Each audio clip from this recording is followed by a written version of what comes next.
Hello? Hello, chat. Hello, chat. We're playing some video games today. Hello, chat. Hello, chat. So, hold on a second. Give me a second. Yo, give me a second. I had plenty of seconds before, but I need another second. I'm gonna try and figure out. I want to do another corgi space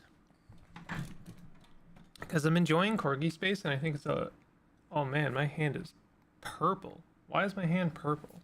I know why my hand is purple. It's because I grabbed a handful of blueberries, but goddamn, my hand is purple.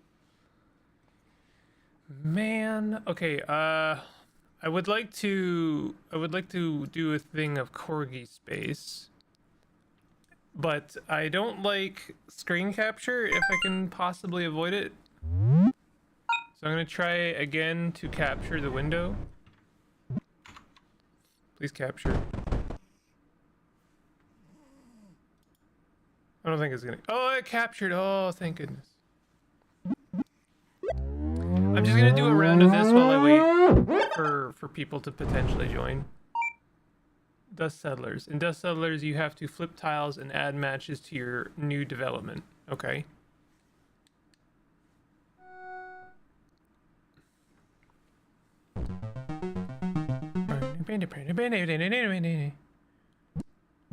Okay. Hey Pastry, I missed the other opening music. Oh, okay. I'll switch it back to the other opening music next time. Wait, what? What? What?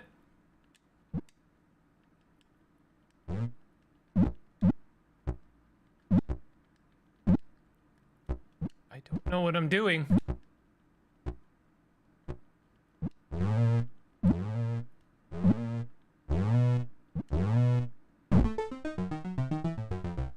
I feel like I didn't do very much there. Restore. Area 4. Points 40. Dust Settlers. Okay.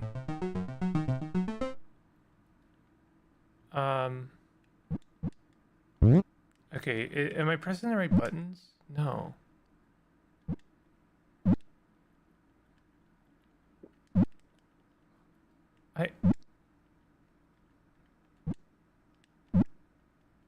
What am I doing in this game? I have not been instructed at all. Okay, so it's like lights off.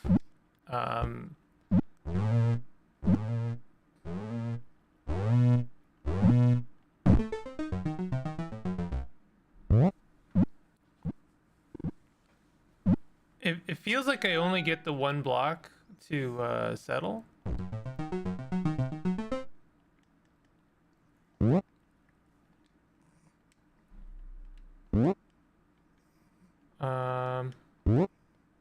Okay. Okay, I think I get it.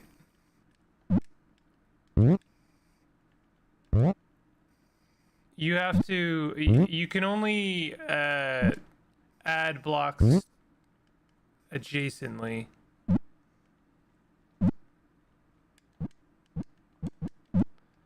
It's a little confusing, but I'm okay. I'm okay.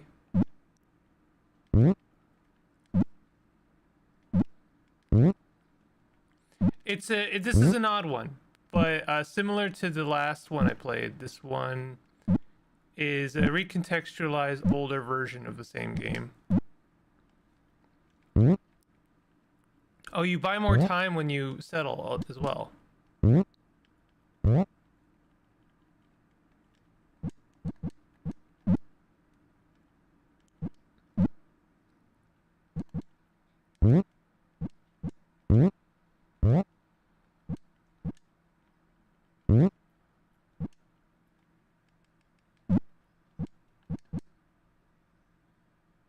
Yeah, yeah, yeah.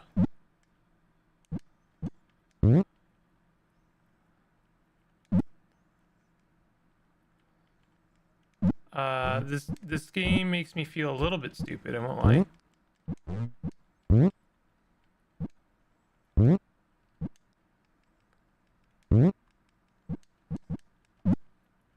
So you kind of have to prioritize between like building some blocks and essentially settling. But I think I've got a hang. I've got a hang of it a little bit. I think maybe. Oh, it's still hard. I'm not gonna make any bones of that.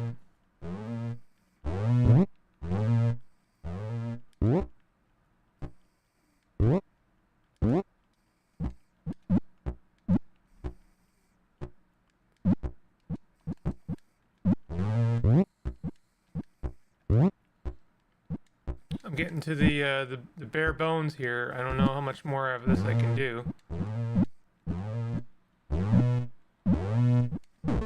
Okay, well that was pretty good compared to the other 2 attempts.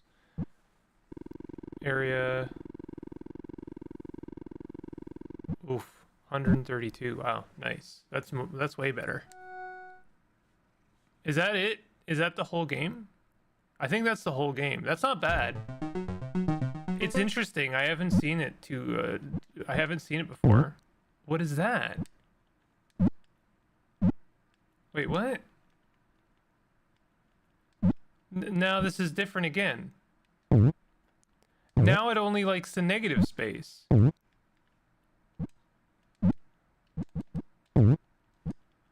Oh, that is very confusing. It switched the rules up on me.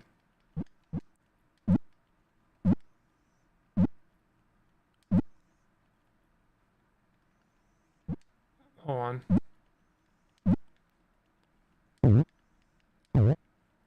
And you really don't have enough time to like get things perfect. This is not a game about getting it perfect.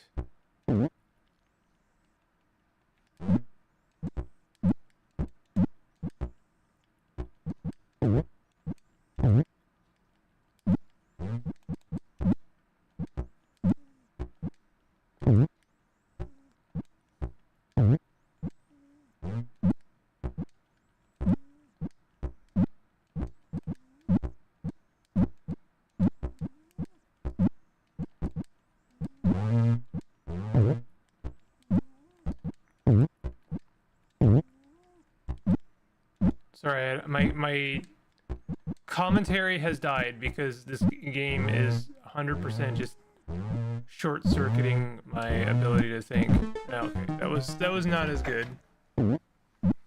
Rebuild.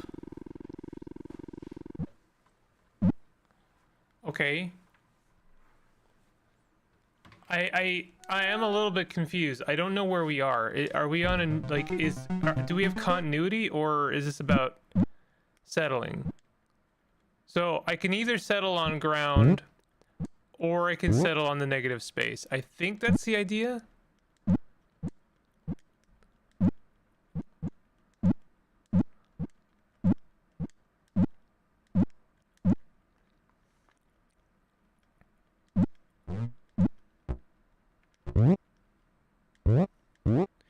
And I think you do have to play a balance between kind of preparing the ground and then also just like actually settling so that you can build up some of your resources. And by resources, it's just time, right?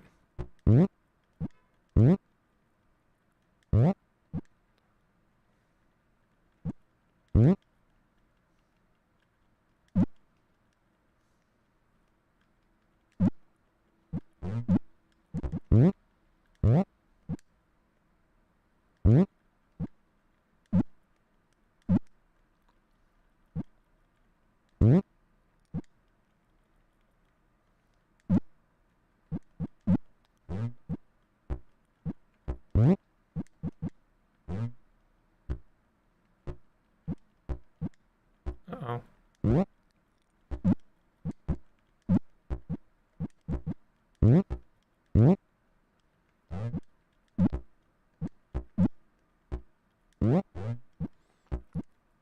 Yeah, this is clever. Because you really do have to just kind of like play priorities a little bit.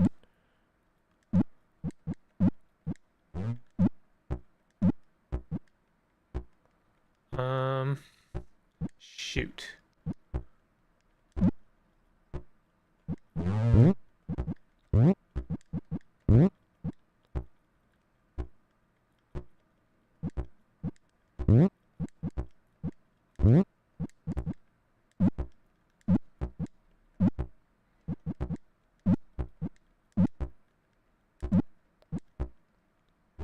Shit, shit.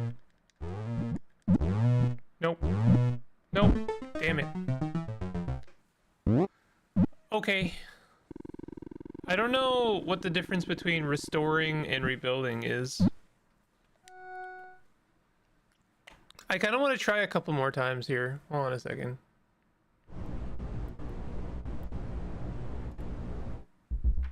Oh, is there an actual like intro screen here? No, not really. And maybe you can like decide before you begin like what looks better. What looks like a better opening basically. Is it settling or is it rebuilding? I am thinking that building in these blocks is a pretty not terrible way of doing things. So I basically just wait until I have a block, and obviously we have to make compromises occasionally.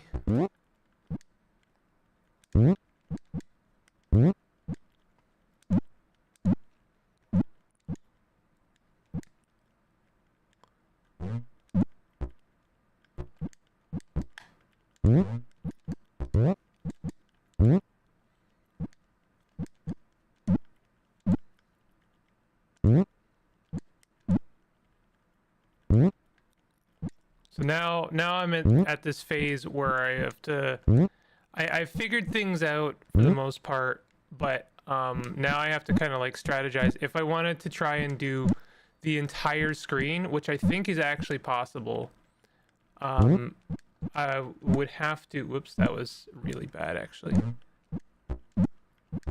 Then I would have to really kind of think about which blocks I'm putting down, when I'm gonna put them down.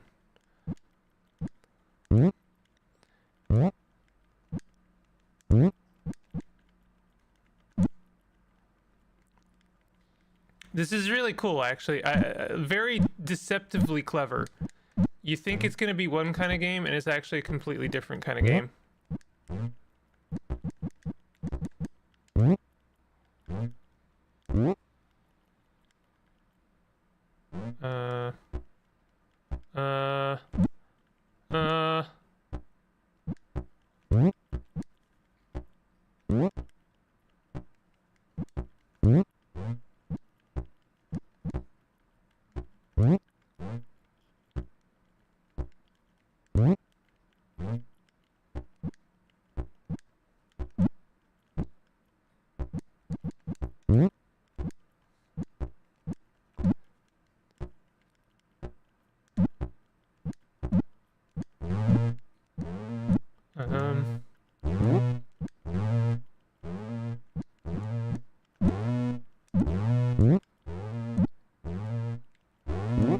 Looking like the end for me, Jimbo.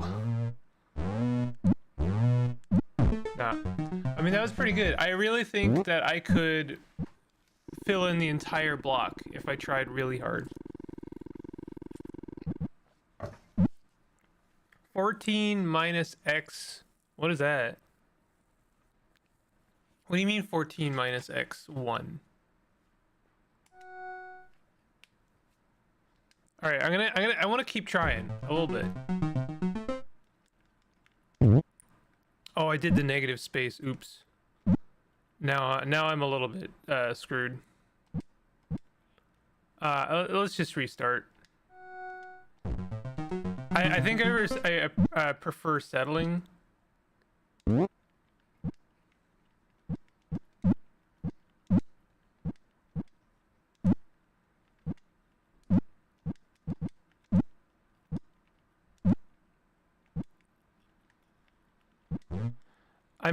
I might just have to, like, if I really want to do this quotation marks properly, I might just have to wait until I have the right setup of blocks.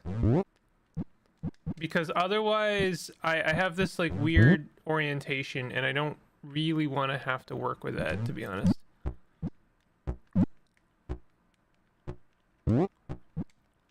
Hey, wait a minute. I just realized the dev was talking about not wanting to have to figure out a block rotation, and yet this game has block rotation.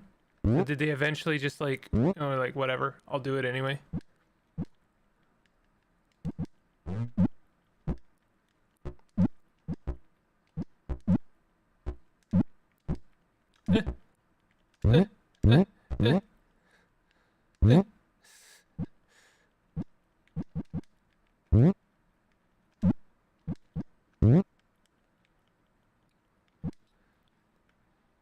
I firmly believe you can do the whole screen if you're really clever about it, and I'm not.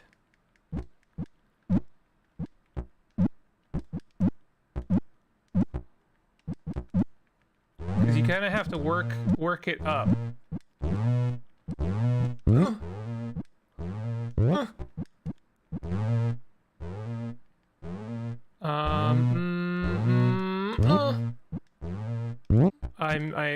I've blundered. Okay, let's reset. I think it's possible. It's doable.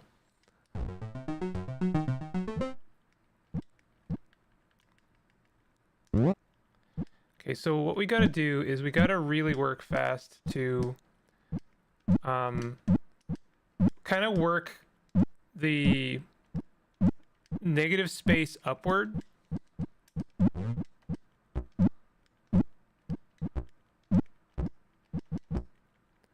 Whilst also making sure that we're settling to reset our time a bit.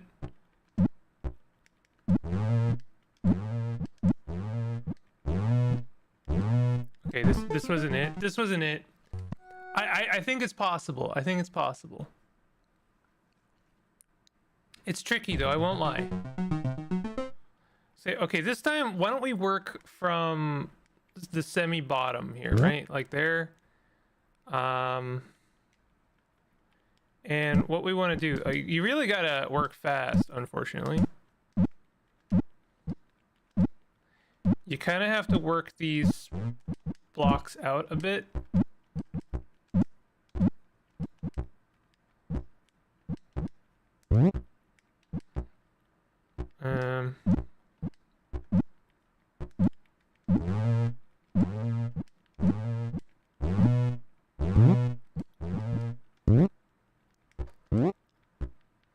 I hope it's obvious what I'm doing here. That's not going to be easy to fix later. If I even am going to fix it. Oh, crap. I was almost... I'm trying to fill in, like, pick a good spot to place where I don't have to worry about the corner. And that way I can work from corner to corner, because I think that'll be easier, just in general.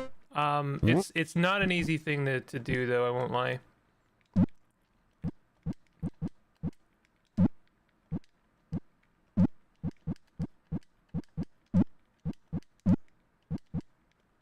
Okay, honestly, that's fine. I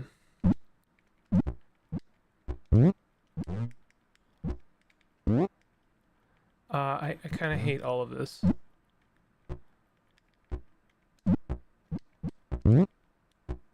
Okay, that's not bad.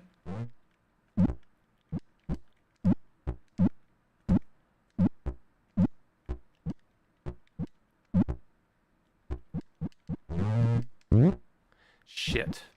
Yeah. All right. Different way of contextualizing pockets. Okay, this is kind of perfect right here. So now I just have to work all this other junk out.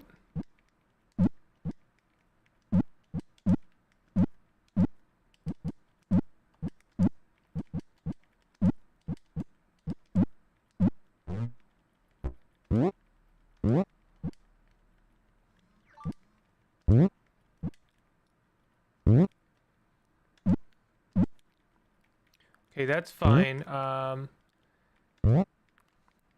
wait for a T block.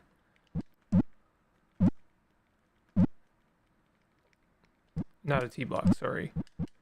I don't want a T block, actually. I want an L block. Oh, this is not going well. Stop giving me these fudging useless blocks, dog. Okay, I'm screwed.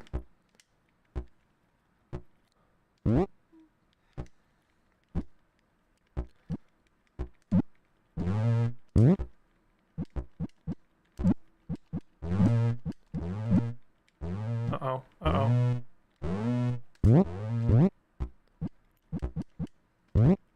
Okay, I need a zigzag block down there, this one.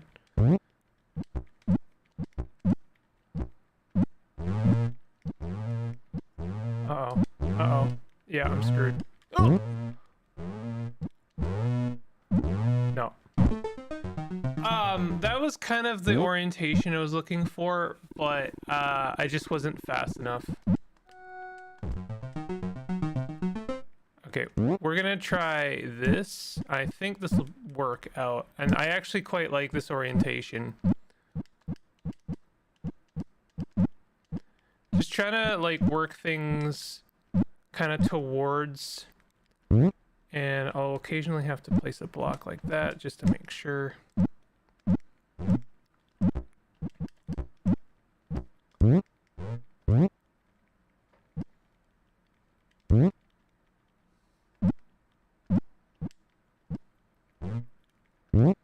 This is looking promising.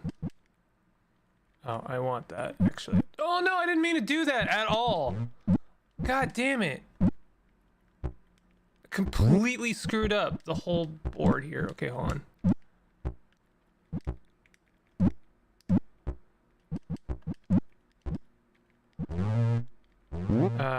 I might have screwed up the whole thing.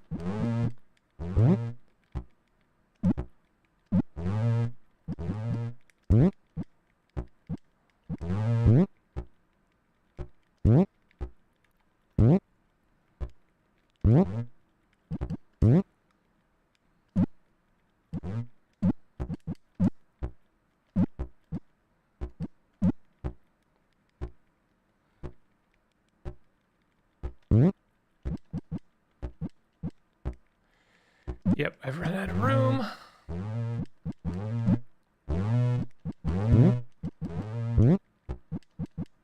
I really need the opposite L block. I'm screwed. Yeah, I still didn't get it. Trying to fill in the entire thing is actually really difficult. I mean, of course it is, right? Oh, yeah, I don't want to do that. I really don't like the city mode. I don't know why.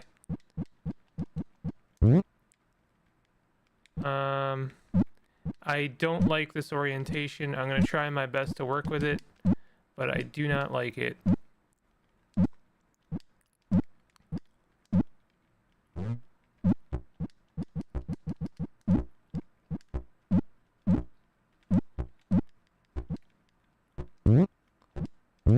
Okay, that's not bad.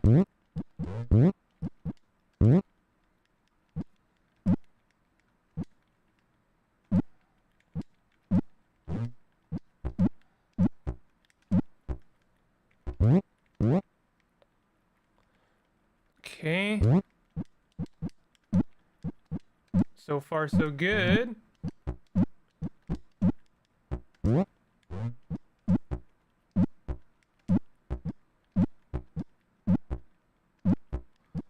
Crap. Shit.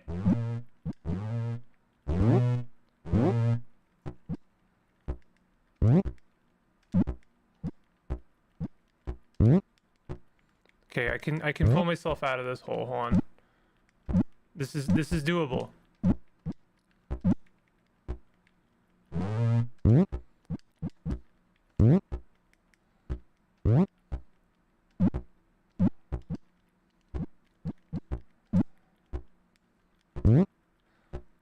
doable. It's doable.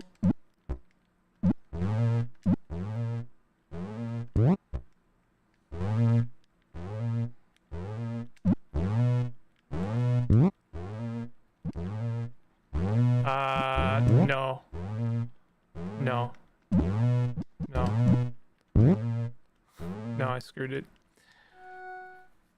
I'm gonna try one more time. This is a really interesting game, and trying to complete it fully is an interesting challenge. I don't like that setup.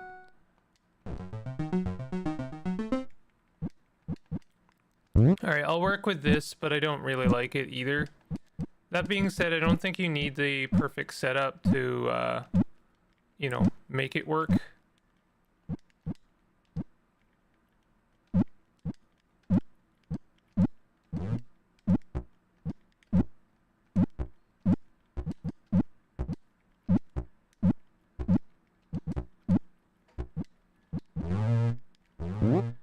Okay.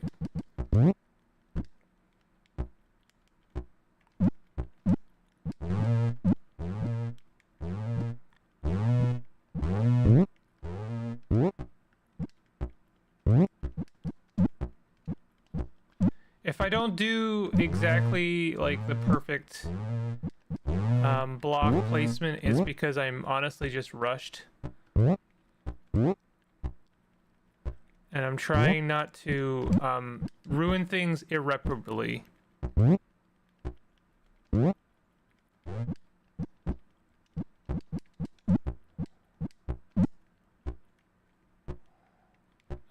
This isn't good.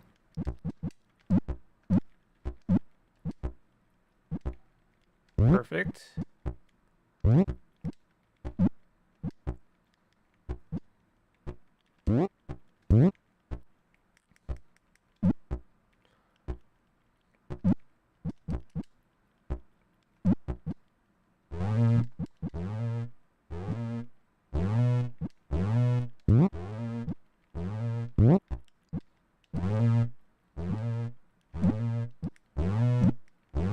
Okay. Wait, what? I didn't mean to do that. I actually was gonna give up. Okay, hold on. One more time. One more time. It's doable. I know it's doable. It's just really difficult. I you know, I haven't even dealt with the fact that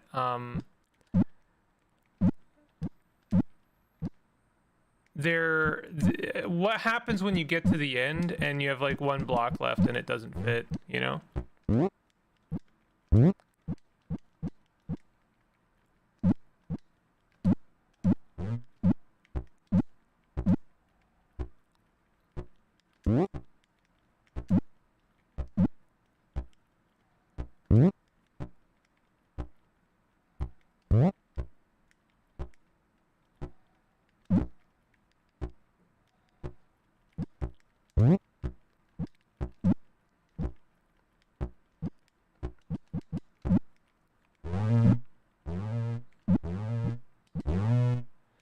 Okay, I'm gonna give it up there.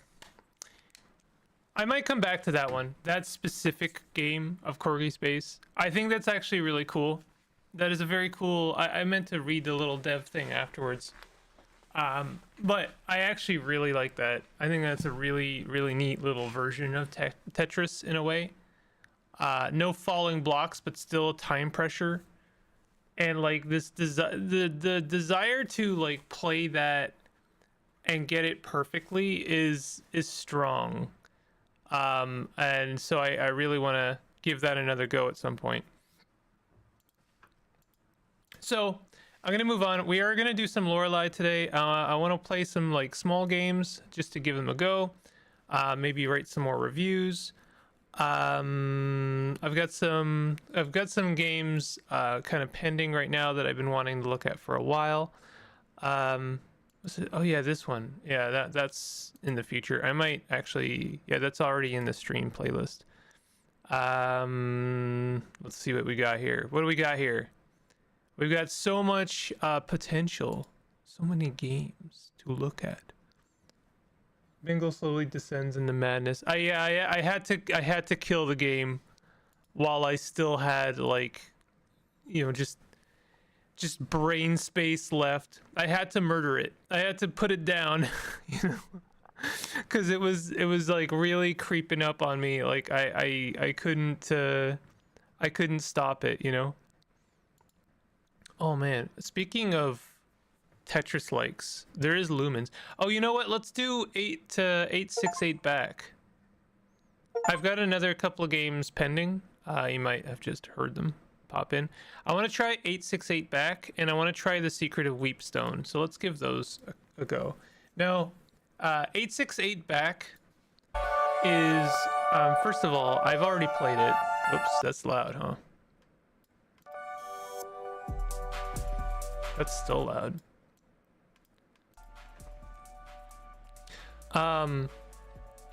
868 back is a sequel. I've already played it, but I want to play it on stream because I haven't yet before. This is an interesting game. The original one was one I really kind of struggled with. Yeah, I had to yeller it. I really struggled with the original, and I still do, but I still like this game a lot. It's one of those games I like a lot. Okay, hold on. Connect vaccine. So we gotta pick basically our first vaccine. This is gonna be a game that looks indecipherable for people, unless you've played this kind of game before, I guess, or like literally know what you're looking at.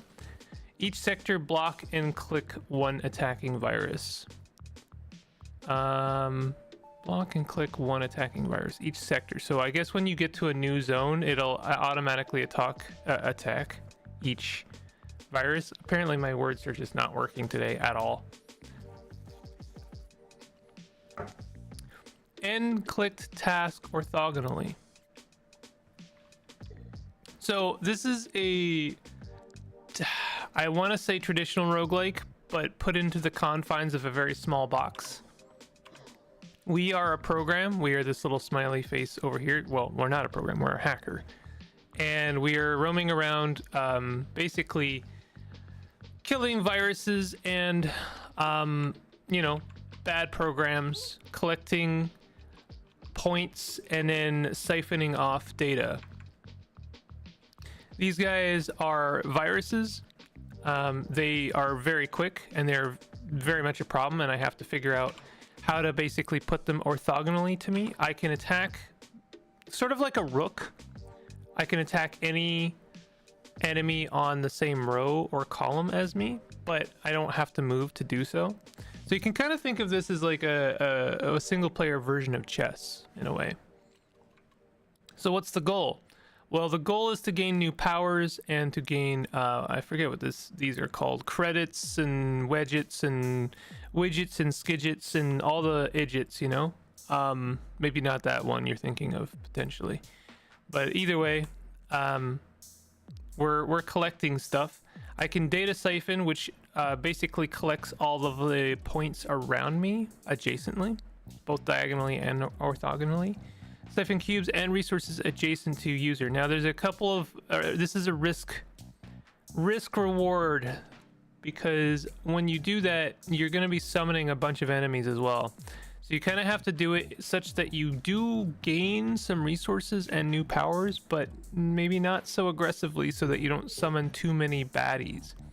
So you can see them being summoned now. And I'm going to place myself right next to this one so I can immediately take it out.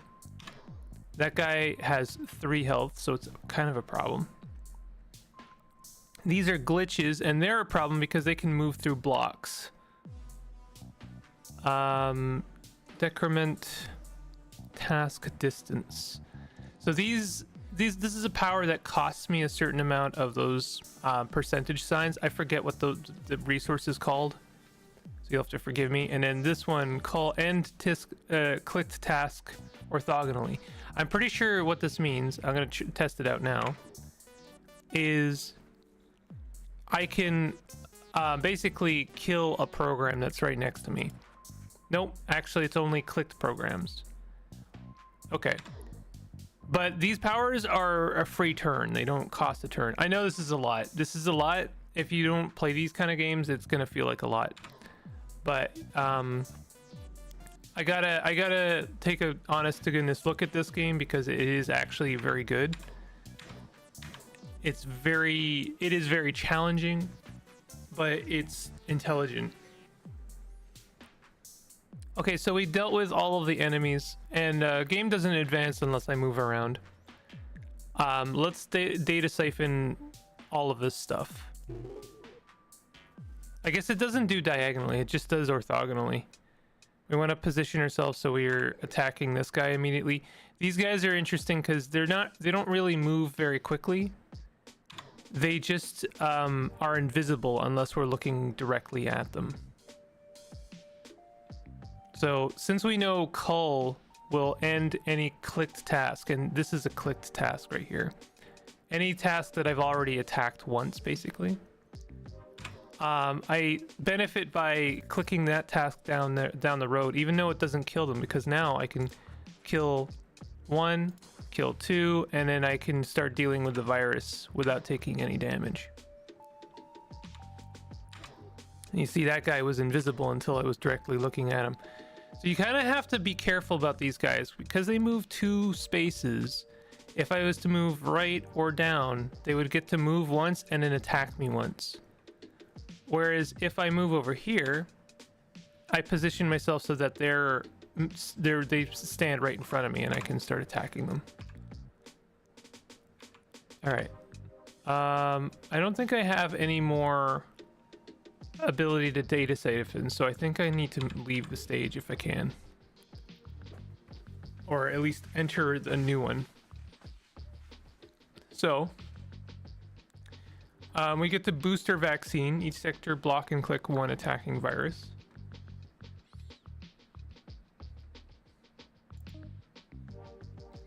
So now each sector block and click 2 attacking viruses. I think this means that if I'm attacked by a virus, it'll click them for me, which is a very good power. Viruses are one of the more aggressive enemies to have to deal with. And we're gonna have to collect these datas so that we can start siphoning off new powers and abilities.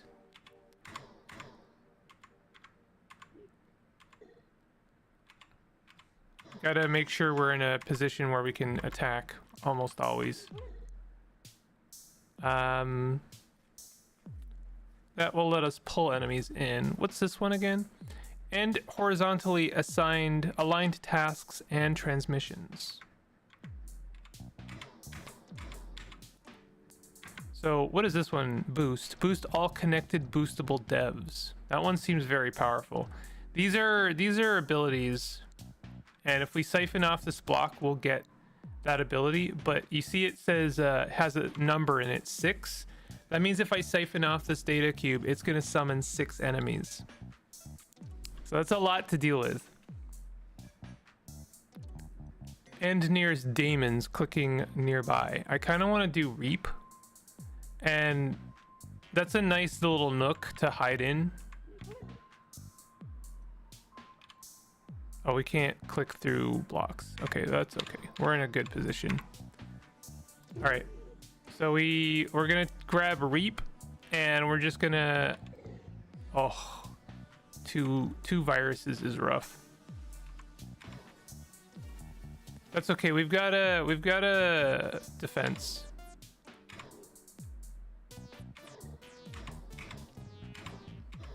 The fact that we can block is pretty nice. Now, you might notice a problem here. If I move up, this enemy will move up as well, and then I'll have nowhere to go except down, and then they'll be able to attack me. So that's why this pull is pretty good, because then we can pull them towards us for free and then start attacking them.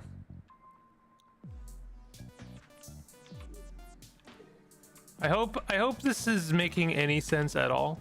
If it's not, I don't know how to help. Glittering data, 2 points. Siphon this cube to gain 2 data towards your legacy. Let's do that. That will summon 5 enemies because there was a 2 and a 3. Let's just make sure we're getting rid of the ones that matter. And let's also, oh god, that's not going to help. I just realized. And horizontally assign tasks and transmissions. Are these? Yeah, those are tasks. Maybe we can. Wow, we just got rid of 3 enemies at once. That was amazing.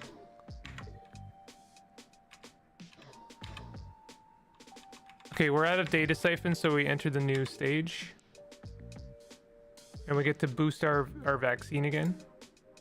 So now we can block up to 3 attacking viruses. It hasn't come up yet, but I promise you that's a very good ability. Kind of want to just back up. This glitch being able to go through there is a problem for us. So what we're going to do is we're going to call that virus and then attack the glitch.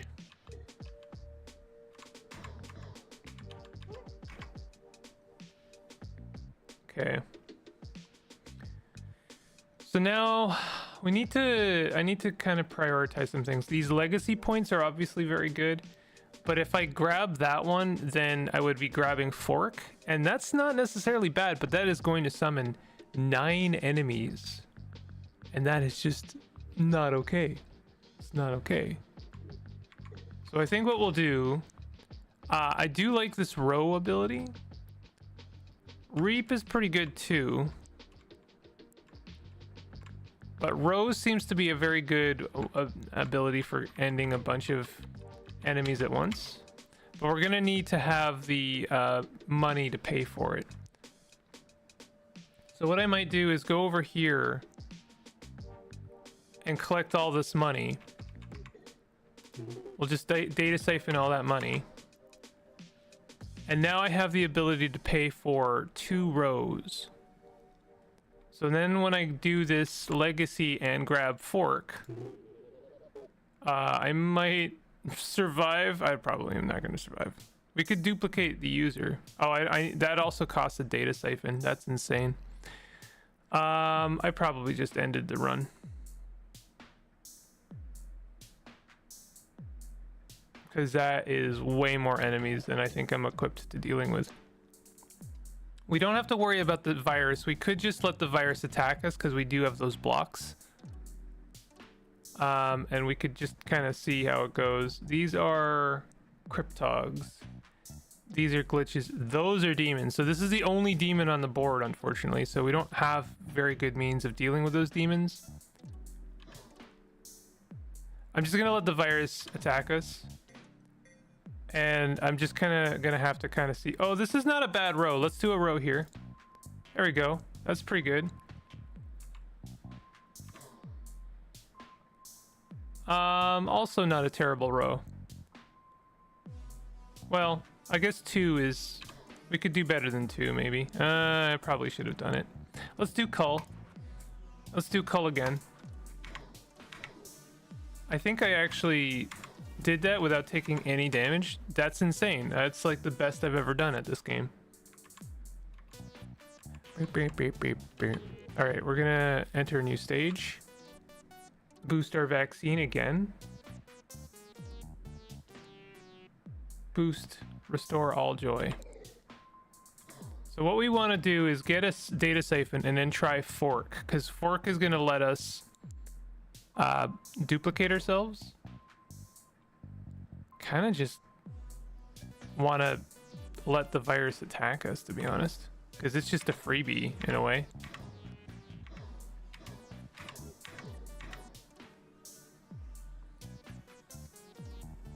Okay, so boost would be good. Boost all connected boostable devs. So that would boost our vaccine, I'm pretty sure. Having another device would be kind of nice. Bind. Void all adjacent prog cube to gain script. Ask me if I understand what that means.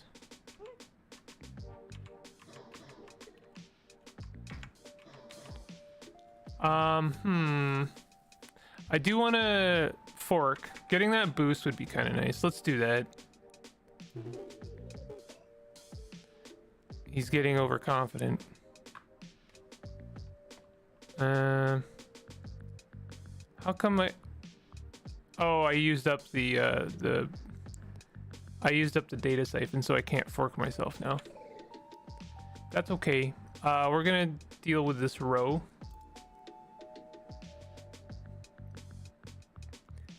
And I'm just gonna kind of wing it.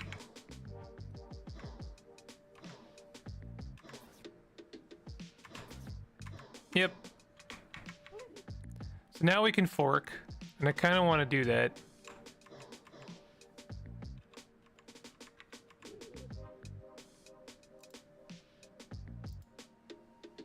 Oh, we have to boost our vaccine first. Okay, so now we have 2 of us. Check that out. We are 2 people. We kind of have to manage both of them, though.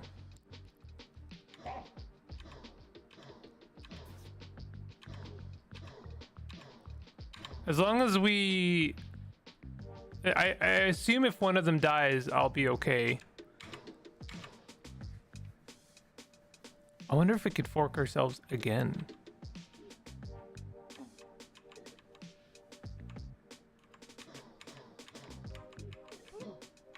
Uh-oh. We took a damage on our other guy.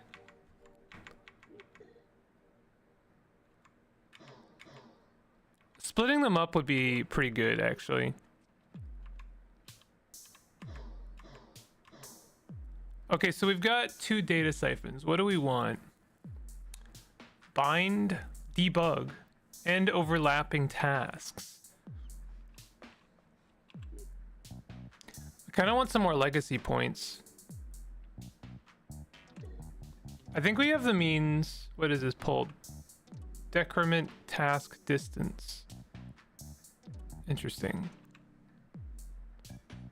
Let's I kind of want to grab all this stuff. It will give us row again. I don't know how that, I don't think that upgrades anything. Ooh, slash. User replaces tasks and transmissions diagonally.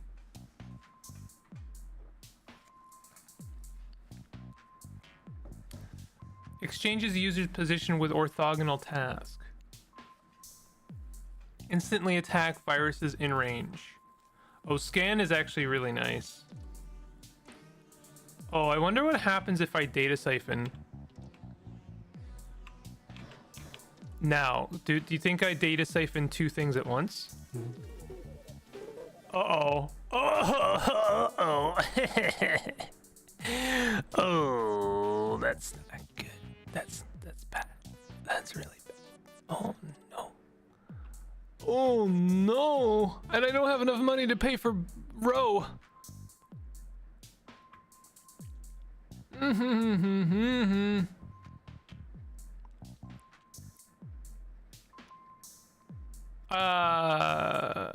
Okay, we have boost, and I can use that once. That'll, I think, bring our health up. Oh no, dog. That was not the play. Oh, we still have a siphon.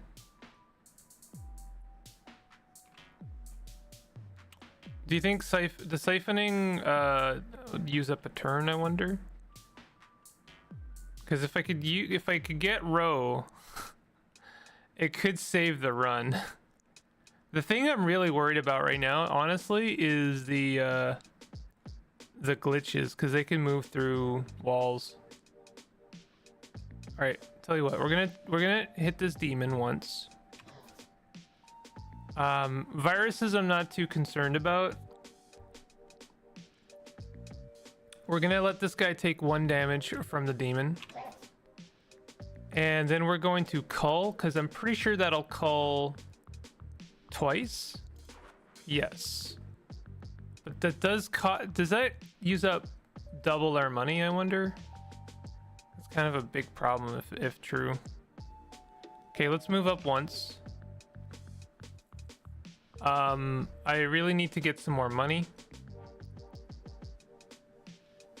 I don't know if there's too many ways to deal with this. I could just let this guy die. Because I think he's going to, no matter what. I guess if I move down If I attack down, then this guy will move down, and then I'm sort of in the same position, but I don't know. I would like to keep him alive as long as possible. If I siphon right now, I'll get 4 cents and 1 whatever that is, and then I can use row. No, row is well, yeah, I can. Okay, let's try it. So that does in fact kill my guy. That does use up a turn, and now I am I'm not okay. I'm really not okay. We could boost. Let's boost. That brings us back to black. I wish I had used it before my guy had died, because he would still be alive right now. End nearest demons clicking nearby. We can just, I don't know, try and end a glitch. Our row is actually not very good.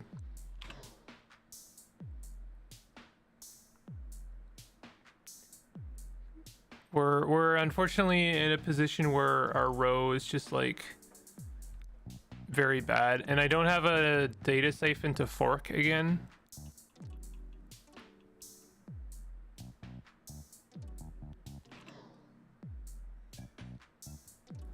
I'm not really sure what to do.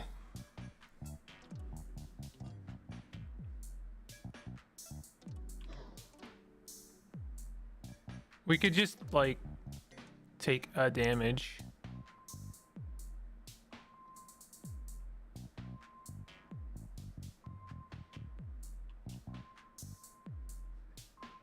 We have enough to do another boost, so I can afford to take a couple damage. Not super concerned about that.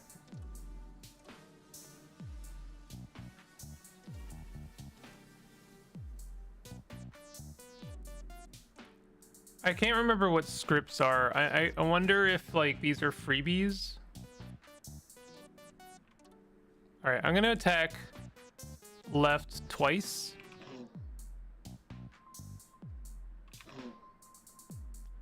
And then I'd prefer not to boost until like, because that means we can't row anymore.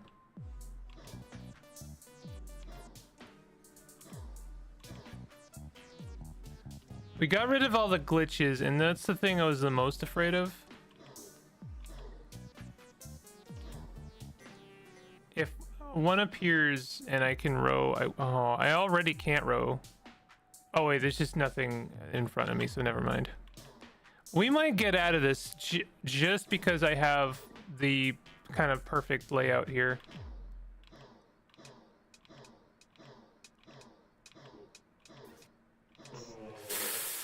I should have boosted. I didn't realize we were out of vaccine. Okay. Game is hard. Game is hard, but is actually really good. I like that a lot. 868 back. I recommend checking out the original version. It looks a little bit more, I don't know, old school. The original version looks is a bit more like, it looks like Corgi space, you know. It's very kind of chiseled and like 8-bit style, but I actually quite like it. I think that the first version has a charm of it that I enjoy, and is also very readable, in my opinion. I like the new one though. I actually really like the new one. There's also a DLC for the first version that I didn't grab, Plan B. I should grab that at some point. Anyway, 868 back. I can't write a review for it because it's not out yet. You want to be a hacker? Yo, do you want to be a hacker? All right, let's move on. I'm going to try. I'm gonna show off. Oh, is this not installed either? God damn it. Okay, I'll do something else while that one installs. I want to try a game called where was it?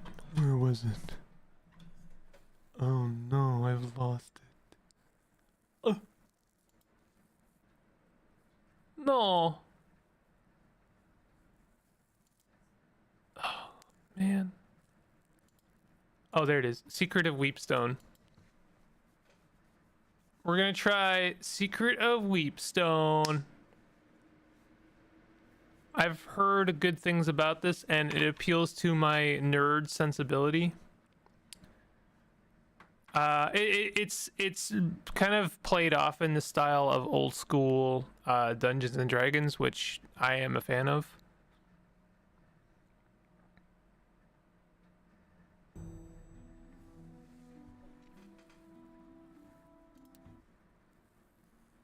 Nestled in the shadow of its imposing No, that's very quiet. sits the dwindling riverside village of Weepstone. But things were not always so. For in times gone by, a man from the east, known only as Raal, grew to power, waging a relentless campaign westward. Nerd! After crossing the mountains into the kingdom of Talesworth, he established his seat of power and constructed a stronghold from which to oversee his lands. He called this stronghold Weepstone Keep. Many wondered what compelled this mysterious and seemingly unstoppable warrior to end his bloody campaign in this place. But the years were good to Weepstone and its people, their harvests unfailingly robust, and their industries the envy of neighbors both near and far.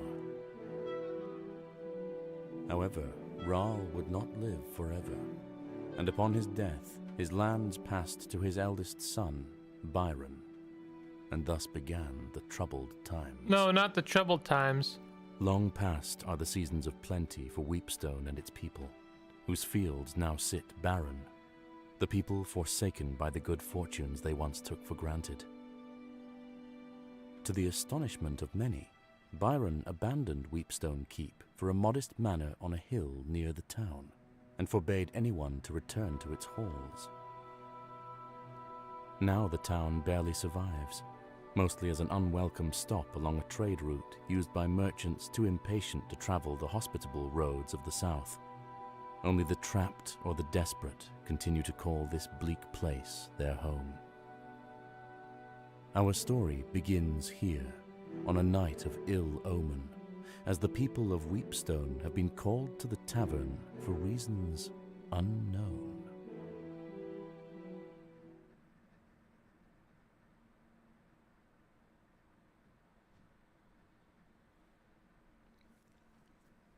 The player has not made notes.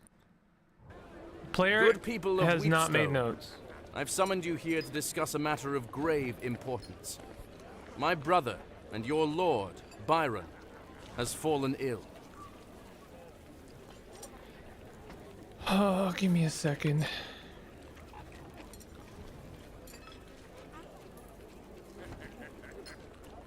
Okay. I have to look this up now almost every time, and I'm sorry. But this game does not, in fact, it does not have AI as like part of its. None of these assets are generated. At least they have not claimed so.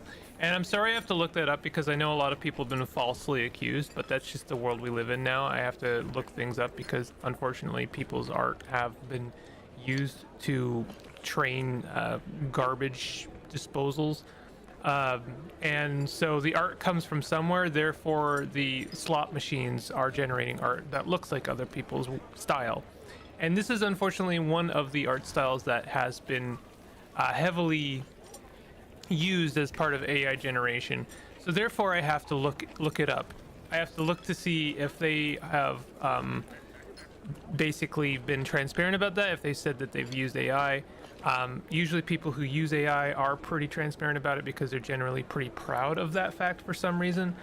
So they have not used it as far as they have claimed. So I'm glad about that. It sucks that we live in a world that I have to look something like that up. I can't just enjoy an art style. I have to scrutinize it. But you know, that's where we are at. Anyway, good people, I've summoned you here to discuss a matter of grave importance. He is rarely conscious. His nights are fraught with fevered dreams and terrible nightmares. The healers know not what ails him. In his half-waking state, he mumbles incoherently of Weepstone Keep, The castle that our father built, our childhood home. I can only hope that it is there where answers may lie. Are there any among you willing to delve into that forsaken place to find the source of Byron's torment? I will not lie. There is undoubtedly great danger waiting for any who venture there, in the form of both man and beast. Imagine being proud of not having a skill. Yeah, I mean, imagine like being proud of tainting your own well. Like, look at all this lead I'm pouring into our drinking water. Isn't this great? Look at this mercury. Look at it. It's great, right? I love it. I love, yum, yum, yum. You want some too, right? Drink it up, idiot. Honestly, I'm sorry that this game is now the canvas for which I'm painting my anger for AI gen. But like, the thing that pisses me off even more, to be honest, are the little small little bean indies who just have to use LLMs and AI generations so that because they're just a little bean and they can't afford an artist. Get bent. Actually get bent. I do not care. I don't care. And you know, I know we live in a society and like I would love for everyone to be able to be creative and be able to financially support their craft. But I honestly do not care if I see a small bean indie who's, you know, struggling to put out some AI slop and it fails. I have zero pity. I have zero pity for them. I won't cover their shit and it pisses me right the heck off. I don't care how like financially distraught you are that you can't afford to pay for an artist and therefore you're resorting to the AI slot machine. I don't care. Get bent. Get bent. I hope your game fails. I hope that your game fails and you feel bad about it. And you wake up one day in a cold sweat. Like, it's shit. Pisses me right off. Sorry. Sorry. Haha. Good vibes here. No, only good vibes. It's fine. I will not lie. There's... okay. While the keep and its contents have been forbidden since our exile, I hereby decree that any brave enough to take on this task may enter, explore, and importantly, keep what they may find within its walls. Who among you will take up this duty? I need 6 volunteers. Please, I would rather not have my hand forced to choose. I need 6 more volunteers, so we're picking some guys. Yo, children for the mines? Ebba is beloved by all who know her, and in the minds of many could do no wrong. That was until she fed spoiled oats to Lord Baron's favorite mare, killing the beast and losing her job as a stable hand. She fed AI slop to the favorite mare. Unavailable in demo. Magic user. Oh. Unavailable, unavailable, unavailable, unavailable. Alright. Ray Wyatt is available. Middle-aged dwarven blacksmith exiled from the capital of Talesworth for crafting items forbidden by the Guild of Artificers. When asked about his peg leg, the story changes every time. How about the dwarf-looking guy? Yeah, he's good. He's I said I would stick to plows and horseshoes. But I still know how to swing a hammer. I'll go. This game's got voice acting. Listen, just to address the thing I got on my soapbox about a second ago, if you can't afford an artist, draw it yourself. Draw it yourself. Stick figures. I don't care. I literally played a game yesterday where every single enemy was like a crappy crayon drawing, and the assets were clearly made by a dev who had like little to no artistic skill, but still wanted to make a game about exploring a fractal world. I literally played that game, and I know that not everyone is willing to, and I know you just like you want to pitch your game to people who actually like art, but that it's AI Gen is not it. If you can't afford a voice actor, don't have one. Just don't have voices in your game, or do it yourself. I respect that so much more. Even with a crappy mic, get yourself a crappy mic, like $10. Buy it off Facebook. I don't care, and I'll listen to your peaking mic and I'll hear you go, "Oh, I'm the great dwarf blacksmith of Winterbeer, and I want to go and..." I'll listen to that. I will be so much happier to listen to that than some AI slop robot telling me, giving me your cranked out drivel that you probably also scripted out in whatever Sora or ChatGPT. Go away. It makes me mad.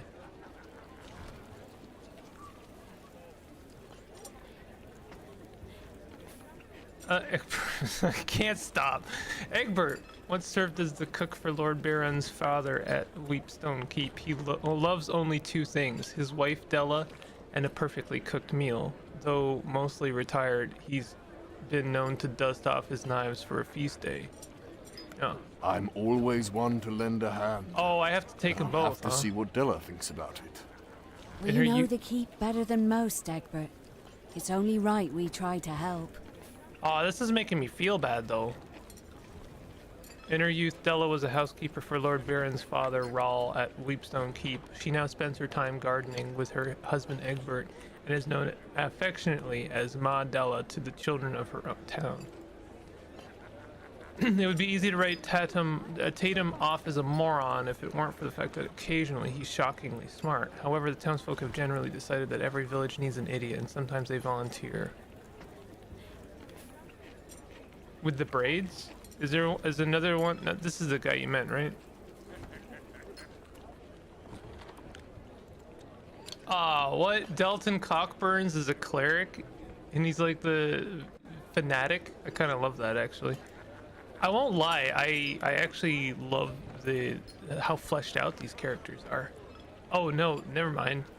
Oh wow, a zealot elf? I've never seen that before. That is legit. That is legit. Starla has known the day she would die since she was a child. At least that's what her cultist parents taught her. She ran away to avoid being their ritual sacrifice, and maybe avoid her fate. Man, that Tatum guy would get you killed. Maybe. I kind of like him too, though. I appreciate how, like, morally gray these characters are. Like, they're interesting. Like, I feel like almost all of them have some kind of weird redemption story. All right, we're gonna go with Starla. I love the idea of a, like, okay, to be frank here for a second. I'm gonna get on my soapbox again. Oh my God, he's getting on a soapbox again. This is something completely different, all right? This is nothing to do with AI. I kind of don't like elf depictions in a lot of fiction. For a couple of reasons. Elves they're very Tolkien, right? You know, and I feel like elves as a concept cannot escape Tolkien because that's where they come from, right? I feel like orcs have done a better job. We've done a better job with orcs in that they feel a little bit now removed from their source material. We have different ideas of orcs, right? Orcs can be a lot of different things, right? They have culture, maybe. They're not necessarily good or, you know, just good or evil. Like they're good and evil, right? There's multiple different versions of the orc. I think also the 40k universe have done some interesting things with orcs. I'm not too familiar with it myself, but I know that it is at least a little bit removed from Tolkien, right? When it comes to a lot of OSR stuff, I read a lot of OSR. I read a lot of different kind of systems, and I feel like the elf is it feels kind of template. It's very difficult for elves to shake off Legolas as the template, and even Legolas is a little bit, you know, they're at least charismatic, right? But like elves are like this kind of, they got this kind of pompous vibe to them, and it's difficult to see something that, you know, mussies them up a little bit, you know, gives them a little bit of dirt in their hair, and doesn't do the kind of like perfect you know opulence of elves. So I really enjoy right away them putting elf in this context of like they have cultist parents and they're escaping their fate and they're a little bit worse for wear, and it's interesting to me. Say that to the cookie elves. Keebler elves don't count. They're escaping a different template. They're escaping the Santa Claus elf template. As far as I'm concerned, Keebler elves are like, you know, they're escaped elf slaves from the Santa workshop, and now they are just capitalists. Racist trope underground elves. Yeah, the drow are another problem entirely. The drow, what an unfortunate thing the drow are. I like the drow as an idea, as a playable race. I think they're actually pretty interesting. I like the idea of an underground elf.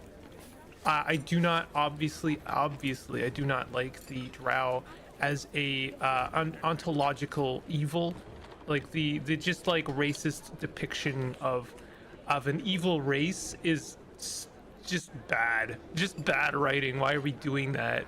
It would be so much more interesting to have underground elves that are like removed from their, you know, above ground sisters, but like, you know, they have to adapt to that landscape in a different way and have a kind of like divided culture, and what that culture looks like. And it isn't necessarily just like we're big and evil and we hate the dirty above grounders, right? But like actually do something interesting with that. Like, what does farming look like underground? What does, you know, irrigation look like underground? What does industry look like? That's interesting to me. That's actually really cool. But instead they're just like evil and wah. Only because the women are in charge that they're evil, obviously. Oh yeah, I have heard about that. Yeah. Anyway, sorry. It was unavoidable. And when I started this game up, I knew that I was eventually gonna have to talk about. It is beyond me to make this choice. This path has already been chosen for me. Nerd relationship with OSR and old school D&D. It's interesting. It's problematic. It's morally all over the place, but I can't help it. I love it. I think it's just really fascinating, and I really enjoy the old school kind of like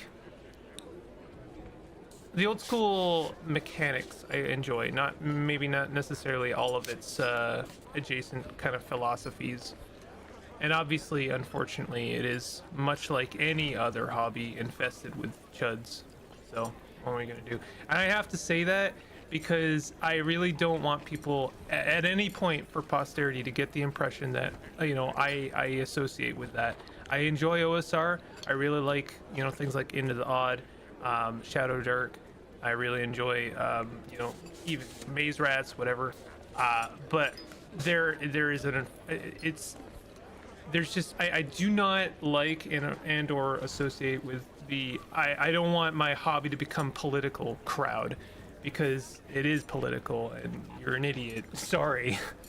I just all of that pisses me right the heck off. The kid.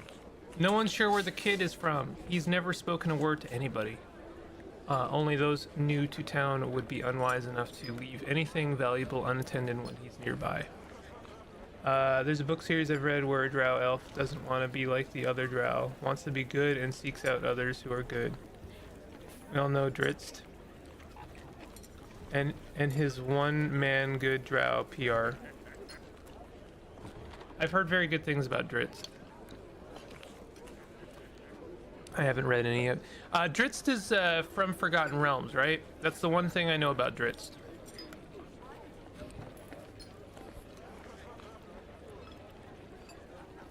How many? I need one more volunteer. Okay, looks like we're taking Tatum. Okay. What's the key?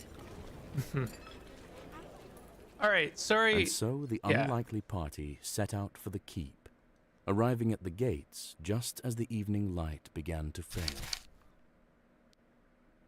So I saw that screenshot, And honestly, that screenshot alone of just like the pen and paper, the old school module, that had me. Like I was like, yeah, that you are speaking directly to me. I enjoy that. I love the use of like the zipatone kind of shaders. The I forget what they're called. I know they're called zipatones, but they also have another name. Screen tones. The screen tone shader is like next level good. Although I don't recall how often that is actually used in old school D&D. I will say I'm not sure about the transparency on the fire. Sorry, I'm really like scrutinizing this art, but like something about that feels a little bit too modern. But I like what they're doing here. Yeah, and they like to point at him a lot. Halftones or screen tones, yeah. Use the WASD. So we are grimrocking. Oh, I can look around. Oh, dog, please. Thank you. Thank you. Appreciate you, bud. We are not grimrocking. This is not a turn-based dungeon crawler. Can I take a torch? One can only assume the formidable visage on this statue is Rahl More of himself. a pop comic The look, left but it hand works. holds a small shield, while the right hand holds a lion-headed scepter. Yeah. Hold on, do nothing. Here's what I'm gonna say. Here's what I think is happening. I think it comes across as a halftone or screen tone, but I think its intention was actually to look like hatching. And I don't think it works actually. I think it works as a style. Don't get me wrong. I think it looks fine, but I think it was supposed to look like hatching, and I don't think it comes across as that. It comes across more as a halftone. But I understand that they are trying to do something here. They're using dynamic lighting, and when you're using dynamic lighting, you have to have a pattern, I suppose, when it comes to, like, you have to have a repeating pattern. And so the repeating pattern ends up looking like halftones and screen tones instead of what I think it was supposed to be hatching. I think the way to fix that is to hand draw a repeating pattern of hatching and use that instead of the pattern that they've picked. But maybe they tried that and it didn't work as well. Faster to do digitally than hatch shading. Yeah. I would like to see what the game looked like with a hand-drawn hatching texture on the shadows rather than the one they picked. I would like to see it, just to know if it worked or not, or what it looked like in that regard. Lion Scepter, a metal scepter that calls to mind the Rahl family crest. It looks like it belongs to something. Oh yeah, I freaking love it. Yo. This is my jam right here, dog. All right, we're One pulling can the only scepter. assume the arm seems to be designed to act as a lever and is already in the down position.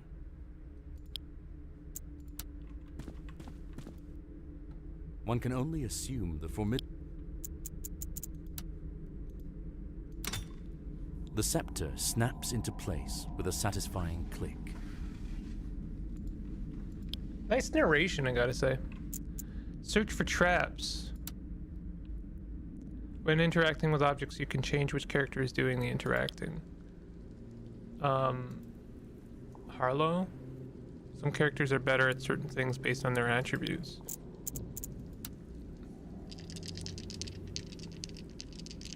Ability tests are based on a character attribute such as wisdom or strength. The character must roll under a percentage based on the difficulty of the check. For example, if there's a 30% chance of success, they must roll 30 or less.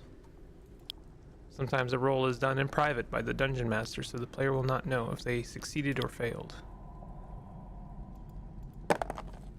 Private roll. Cleverly concealed within the mechanism is a needle trap, waiting to prick the careless. It is now safely disarmed.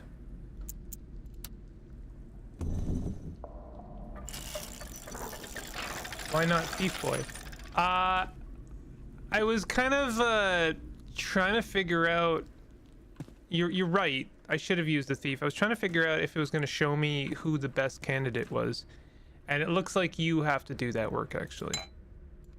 Small vial filled with a crimson liquid, faintly glowing. When consumed, it restores 1 to 6 hit points. Some items, such as potions and scrolls, are expendable. To use them, right-click them in your inventory when in use. Many items are only usable during combat. When an item is used during combat, it will end that character's turn. This is an interesting contrast to that Labyrinth game I played yesterday.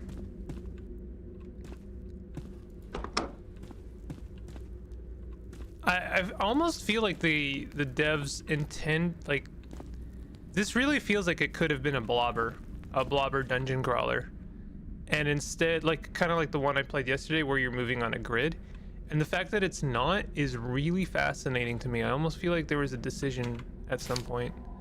I love that the manual, oh my god, this is like this is laser focused, targeting me. You're focusing the laser beams into my eyeballs, and it's hitting the receptors. It's activating the neuron. Once a great castle. Sorry, hold on. I gotta jazz this up a little bit. Hold on a second. Give me a second. Once a great castle. No, too much. Hold on. One second here. Once a great castle, Weepstone Keep was abandoned long ago. Now Lord Biron has fallen ill, and his brother searches for answers. The fate of the sovereign is in the hands of 6 villagers, and not a hero among them. The party must explore the decaying keep and uncover the source of Biron's torment. This adventure is intended for 6 level 0 characters. The members will be unskilled and inexperienced, so the party should expect to lose and replenish members as they go, with power maintained throughout powerful magic items. So this is what is called, for anyone who isn't immersed in this business, this is what is called a funnel adventure. Funnel adventures are really cool. You notice they refer to 6 level 0 characters. A level 0 character is one that you generally roll up, and this is something that's common in DCC, is you roll up like a bunch of level 0 characters, and these guys suck. They suck. There's nothing redeemable about them. They shouldn't even really have abilities. The fact that they have classes in this game is actually kind of a deviation. They shouldn't even have a class yet. Level 0 characters, so you roll up like 4 or 5 of them, right? And you throw them at this funnel adventure. And the reason it's called a funnel adventure is because the intention is that you kill like most of them. Like most of your party dies. So you, the player, are playing 5 characters at once, and you throw them at traps and you throw them at monsters, and the monsters just obliterate them, like just vaporize them from creation. And then hopefully you're leaving the dungeon with like maybe 1 or 2 characters. Those 2 characters get to have any agency in the world. They get a class, they get a couple of abilities, they get anything, right? And if they survived, hopefully they also got a little bit of loot. And generally speaking, I don't know if this is actually true for old school D&D, but it might be. You leveled up not from killing monsters, but from gaining treasure and bringing it back to town to safety. So that is kind of the gameplay loop. And I'm wondering how far they've taken it. Obviously, with our intrepid adventurers here, they have a class, so we've already kind of deviated. But if they didn't have a class, then they would be kind of boring, right? And funnel adventures, I don't know if a funnel adventure would work in a digital context. This door is locked and won't budge.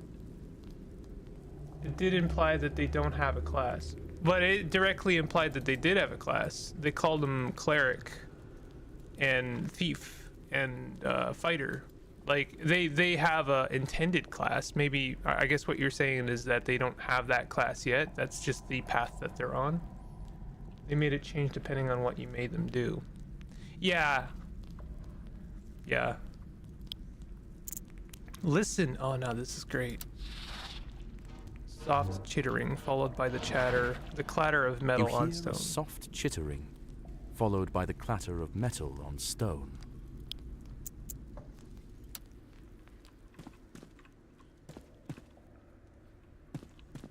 This is awesome. So far. So far, I haven't really seen much in the way of gameplay, but we'll get there. The vibe is The correct. large forge at the center of this room seems long dormant, but the smell of coke and coal still permeates every inch. Crates, barrels, and scattered ashes are scant reminders that this was once the beating heart of the keep. Nice little detail there also, just the 3 next to the forge. This is like it's pulled directly out of the adventure module, and so the rooms are numbered, and so when you're from the DM's perspective, you're just like following along where the party is moving around, and then you're referencing the room number. I don't think that players would necessarily ever see this, so they don't have to include this, but it's another thing kind of like striking the iron of like, this is an adventure module and you were running along in a little dungeon. Coke? Drug den. Smell of coke and coal. Yeah, that's a weird one. I assume it does not mean like, it means like, well, coke is literally a fuel type, right? Any Diet Coke? Any Diet Dr. Pepper in here? Okay, so we have an indentation. Obviously, this is where our smelted goods come out. So I'm assuming we can put maybe a mold in there. You lean in, lighting the forge with your torch. It is indeed lit, but only just. Didn't really mean to light it. So we need to find some scrap and stuff. Steel ingots. You've already got one of those. Okay, so we need to find a mold. I mean, maybe we don't. Maybe this is the mold. It could be that this is the mold and it's just waiting for the material. That top little square there kind of looks like wood to me, so it might be that it is a mold and then the wood is meant to be burnt away. So I don't know. Let's throw in a steel ingot and then see what happens. The forge begins heating up as you pump the bellows, but the embers remain quite cold. As more air pumps into the forge, you begin feeling some heat. The forge is as hot as it's going to get. The heat feels good in this cold, forgotten place.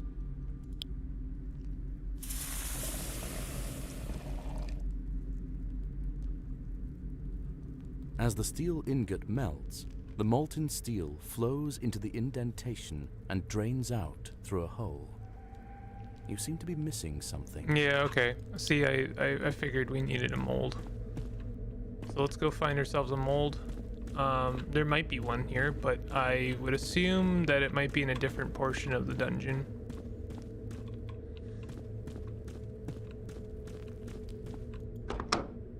Oh! A filthy, disheveled man holding a knife cowers in the corner while eyeing you cautiously. Makeshift bedding and various personal effects lie in disarray. The smell is pungent. What are you lot doing in here? Roll for reaction. We're on a mission on behalf of the Lord of Weepstone, or his brother at least. Curse that place and everyone in it. Like them bastards were more than happy to see the back of Old Creek. But we came from Weepstone? Lord Baron has fallen ill and his brother thinks the cause might be here in the keep. Do you have any clue what it might be? Well, if there's any justice, it's his comeuppance for letting the town fall apart. But no, I haven't heard any about that. You're not somehow a ghost or the reincarnation of Rawl, right? That's pretty good. There's safety in numbers. You shouldn't be in here alone. Would you like to join our party? Sure. If you'll, Have old Krieg. Yeah. Heck yeah, bud. Krieg may very well stab us in the back and take all of our loot. However, I don't like playing mean-spirited party members, and I like to extend a hand to those who are willing to take it. Looks like there's some dungeon up there that we cannot reach. I was hoping the mold would be in here somewhere. I wonder, to move a character in your party, press C to bring up the character sheet. Click the move button to initiate a swap and choose which character you'd like to swap with.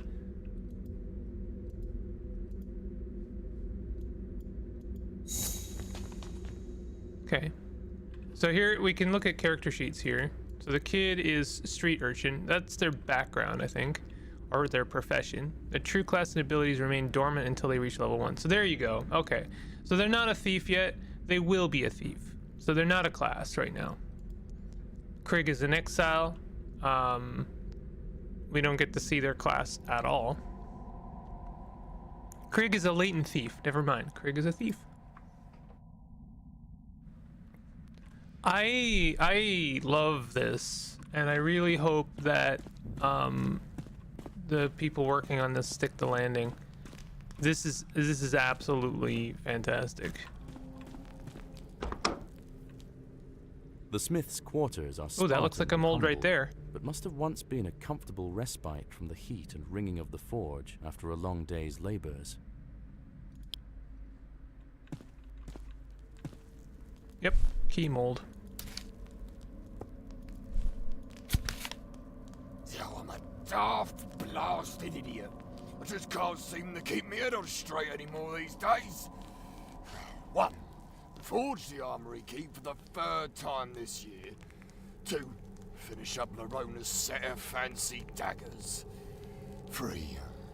Ask the apothecary about these blasted nightmares. That sounds like Krieg. Do you think, Smithy's note, do you think Krieg wrote that?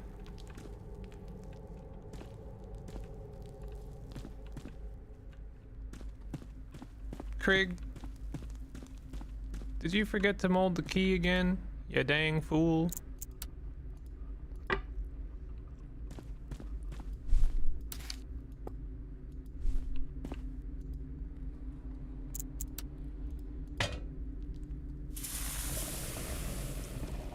There we go. As the ingot begins to melt, the steel slowly oozes into the mold. After a few minutes, the newly forged key is just barely cool enough to handle.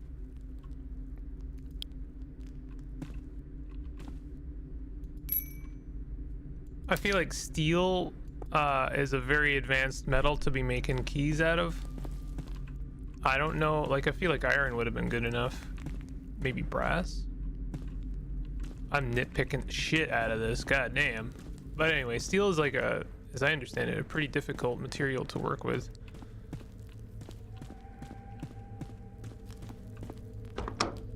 Ooh. This stately but smaller hall seems to have served as a gallery of sorts. Crumbled detritus of carved busts and toppled plinths lie in shambles across the floor.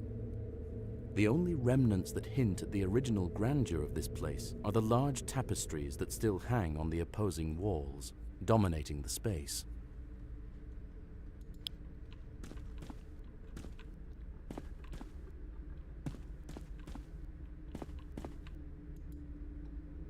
Before you spans a great mural dominating the entire stretch of wall. A man, most likely Rahl himself, sits astride his great warhorse. He brandishes an outstretched sword at the body of a fallen foe, flanked by his imposing host.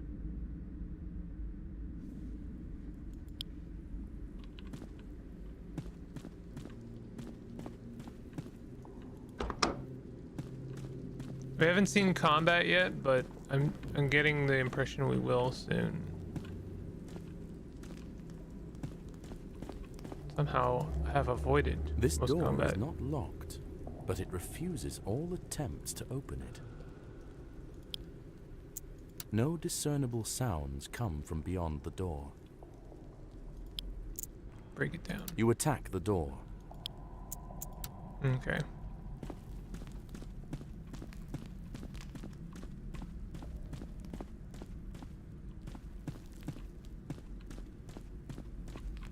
How do I access the...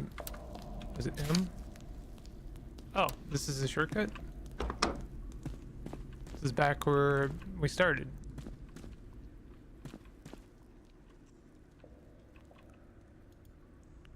One can only assume the formidable... The arm seems to be designed... Okay. I just wondered if maybe we could move the other one. So... Can we do anything with the map? I always appreciate it when you can like interact with the map in any way other than just like look at it. Wait, what? Why is our cursor like that? Is that just how our cursor has always looked? There's a door there that we haven't messed with. I'm not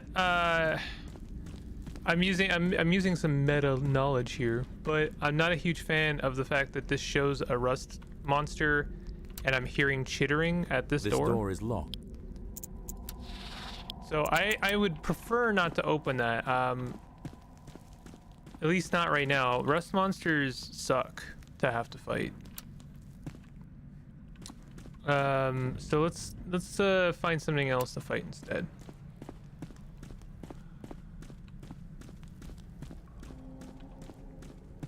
Oh, there's another mural here. Depicted in the mural that spans the length of this side of the hall is the silhouette of a man standing in front of what looks like a calm pool of water.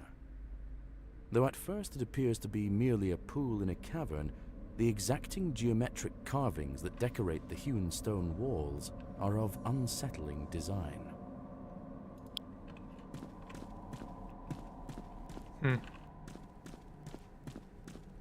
Okay, so there's a door at the end there that we can't open. It sounds like we're doing the rust monster.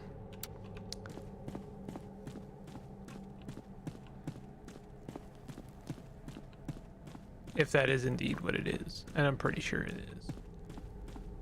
But we don't really have any armor right now, so I suppose it doesn't matter as much. This door is locked.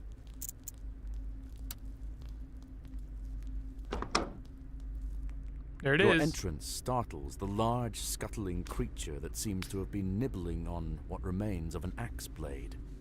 It rears up in surprise, emitting an eerie, chittering noise. Combat! First, we roll initiative to see who goes first. Your dice are black, and the enemy's dice are green. We win the initiative. Your party is arranged in up to 3 rows, front, middle, and back. Characters using melee weapons can only attack enemies directly in front of them. Reach weapons, spears, can attack up to 2 rows away, and range weapons, slings, can attack at any distance. I should have checked my characters and gone through this. Click your melee weapon to attack.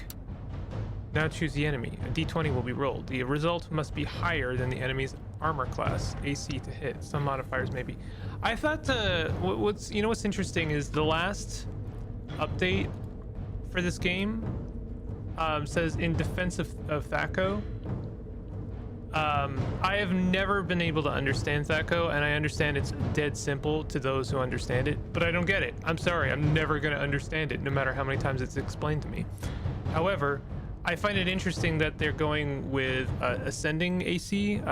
Basically, you have to roll higher to beat it than the Thaco method, which is arcane to me. I don't get it. But anyway, curious that they're doing the above AC method. Rolled above, and we have +1 strength, so we beat it. We're only rolling a 3, but we add our strength modifier. That's interesting. The village idiot Titum is rolling. I would have thought the hammer would have been a higher damage than a d4, but that's okay.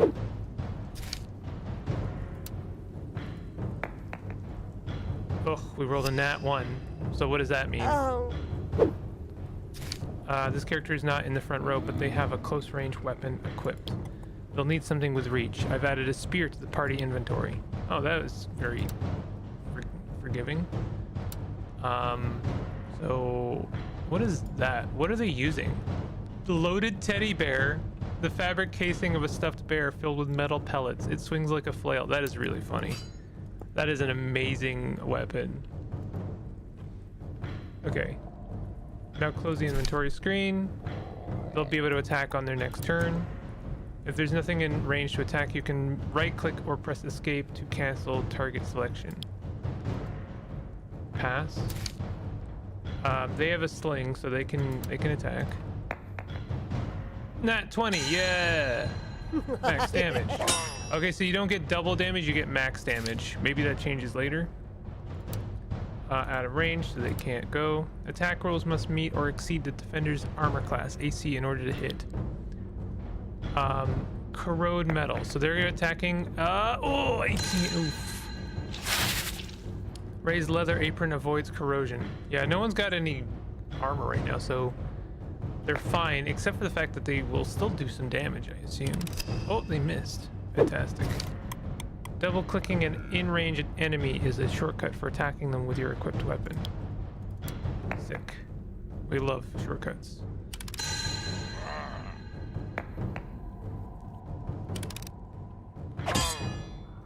Badly hurt. Nice.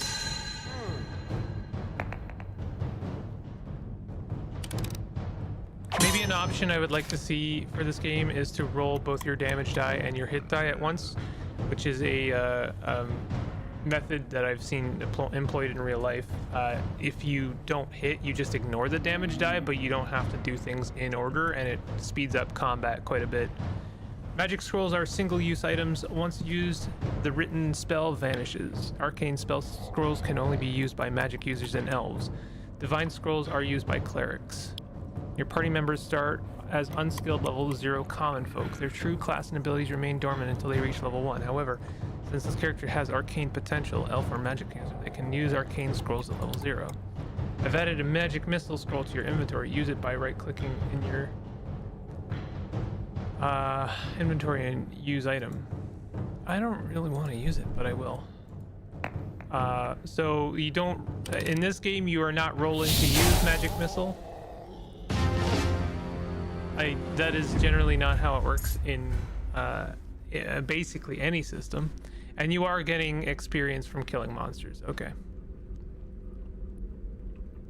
Oh, interesting. Enemy XP 75, gold 15. So you are getting XP from gaining gold in this. Just that is not your exclusive method of experience. The earthy smell of rusting metal and leather gone to rot fill this chamber that clearly once served as an armory.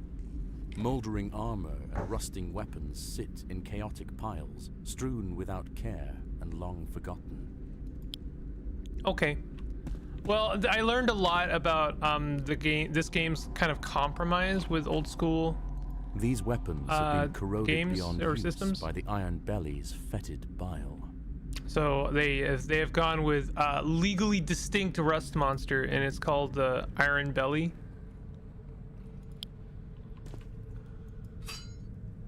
Pick up a shield. Let's give it to the dwarf, maybe. They seem to already have an AC. Why do they have an AC 13? Is it? Oh, they have Dexterity 1. Are they already wearing something? Yeah, they're wearing the leather apron. Okay, so maybe we give it to Tatum. Tatum could use a little bit of an AC buff. Kid has a spear, so he can attack. Krigg has a little dagger. Della, Graham, we can keep where they are. Cloth apron 0 plus 0%, huh? Okay. So then we'll grab the Morning Star. That's a D6 club. So we'll give that to Tatum. Oh wow, Rusty Dagger 1d4 minus 1. That's pretty miserable. And we got ourselves another spear. So we can give that to Krigg. If we find another spear, we could give it to our to Della, and then Della basically give Egbert in the back the sling. We got another shield. Let's give that to Starla.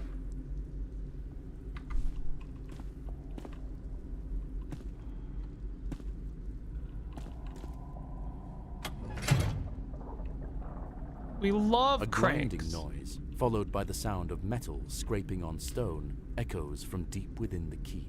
Yo, we love it. We love pulling random switches. Oh, I love buttons. We big brain. We pressing buttons without knowing their context at all. So I'm assuming that probably opened this door over here. Maybe.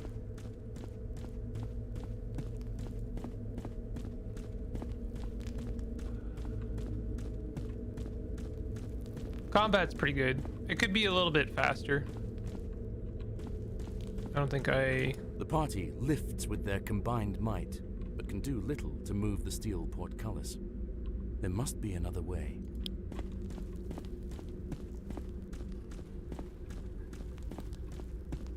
Wait, what? Huh? Oh, whoops. This door is not locked. What do you mean it refuses? You attack the door. You attack. You attack. You attack. You attack. You attack. You attack. You attack. You attack the door. Okay.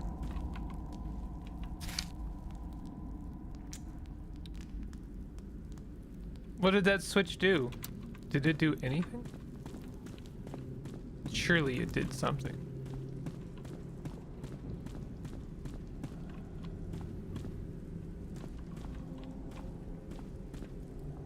Depicted in the mural.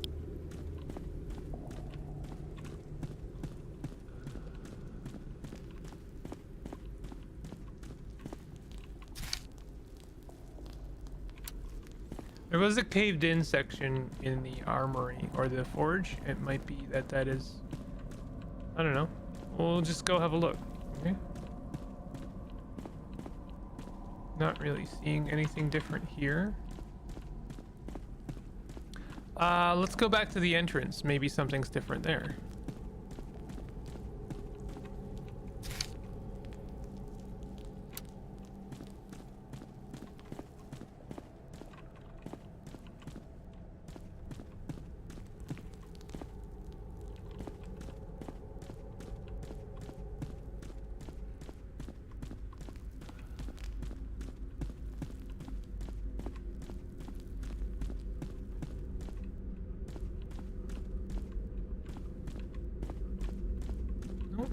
Not really seeing anything different.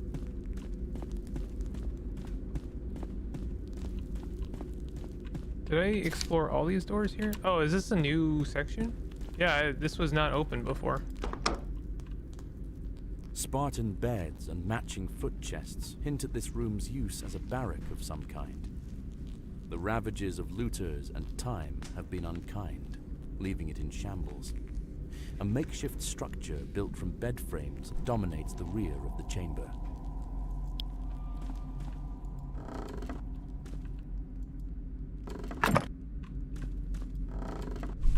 Oh, a sling. Very nice. We'll give that to Egbert. Another spear. We'll give that to Della. Now we are, I think, fully equipped, right? Nice.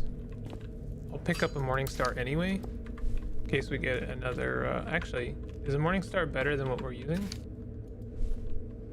Yeah, weirdly, the blacksmith's hammer is actually not very good. Morning Star is D6.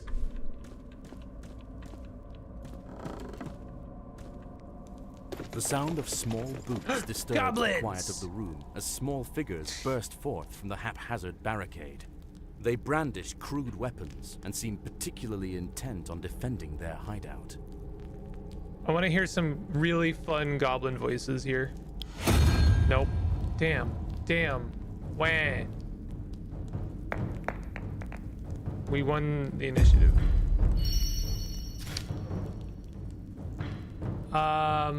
Yeah, we just want to like focus one of these guys. What are they? Nice. Dirty 20 so we don't get the full attack. Oh, that was a pretty good goblin voice. Hey!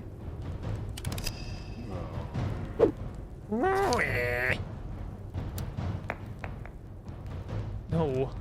Come on. Oh, hit? Hit on a 9? Wild. Bleh. Oh, not one. Oops.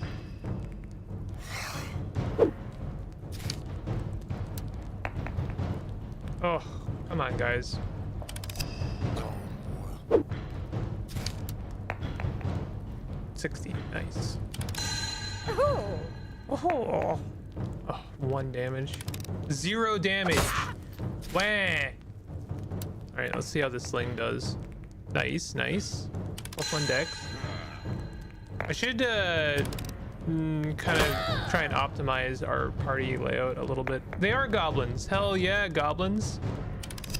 Nice, they just barely missed. That's that shield working right there, bud.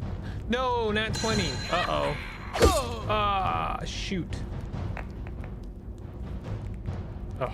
Oh, just barely missed. Nice.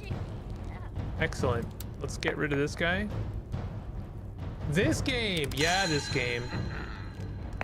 Hell yeah, this game. I've been meaning to play this for quite a while. Nat 20. Hell yeah, bud. Oh. Peak. Another nat 20? These dice feel loaded. Victory! Yeah, you get bonus XP for gold. That's kind of nice, actually. It feels forgiving so far. This doesn't feel like a funnel dungeon so much as just a dungeon. +1 dagger. Pristine example of what a dagger should be. Who should take that? Wait, are these all? These are rusty daggers. I would like a different art for the pristine dagger. But I'm asking a lot there, I know. That's okay. Honestly, we keep what we got. Pristine dagger is nice, but I'd rather... you see, the pristine dagger is nice because it's like minimum 2 damage. But the short sword is potentially, 6 damage. It's potentially 2 more anyway. It's I don't know. Half, 6 one, half dozen the other. I love cranks and switches and gears. A grinding noise, followed by the sound of metal scraping on stone, echoes from deep within the keep. Hell yeah. Can we take a nap?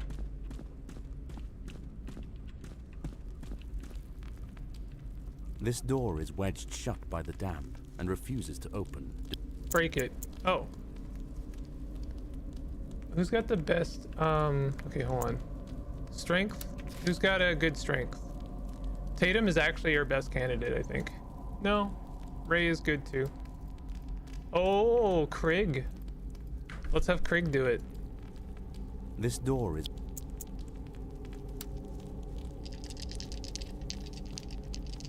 Roll the strength ability test. Failed. Taking 1 damage. Oh, I'm sorry, Krieg. Hack it down. Your weapons and inexperience. Okay, fine. We'll come back to that door.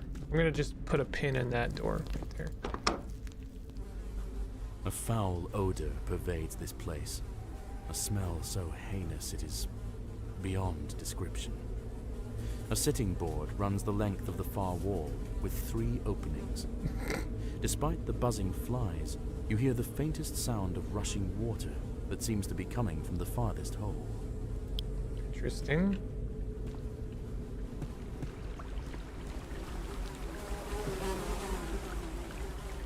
Peering into the opening shows a drop that leads out of sight and into absolute darkness, farther than any sane person would attempt to climb, unless, of course, they wished for certain death. You hear the sound of rushing water coming from below. Climb in. Toss a rock.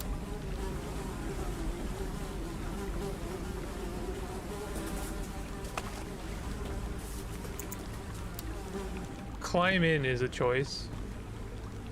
I will not be doing that. I want to keep all my funnel adventure lads. I feel like the only thing I can do is, well, we did pull a lever, so let's see if that portcullis is, dealt with. I think it is. Yeah, it is. Is this door dealt with? This door is... Nope.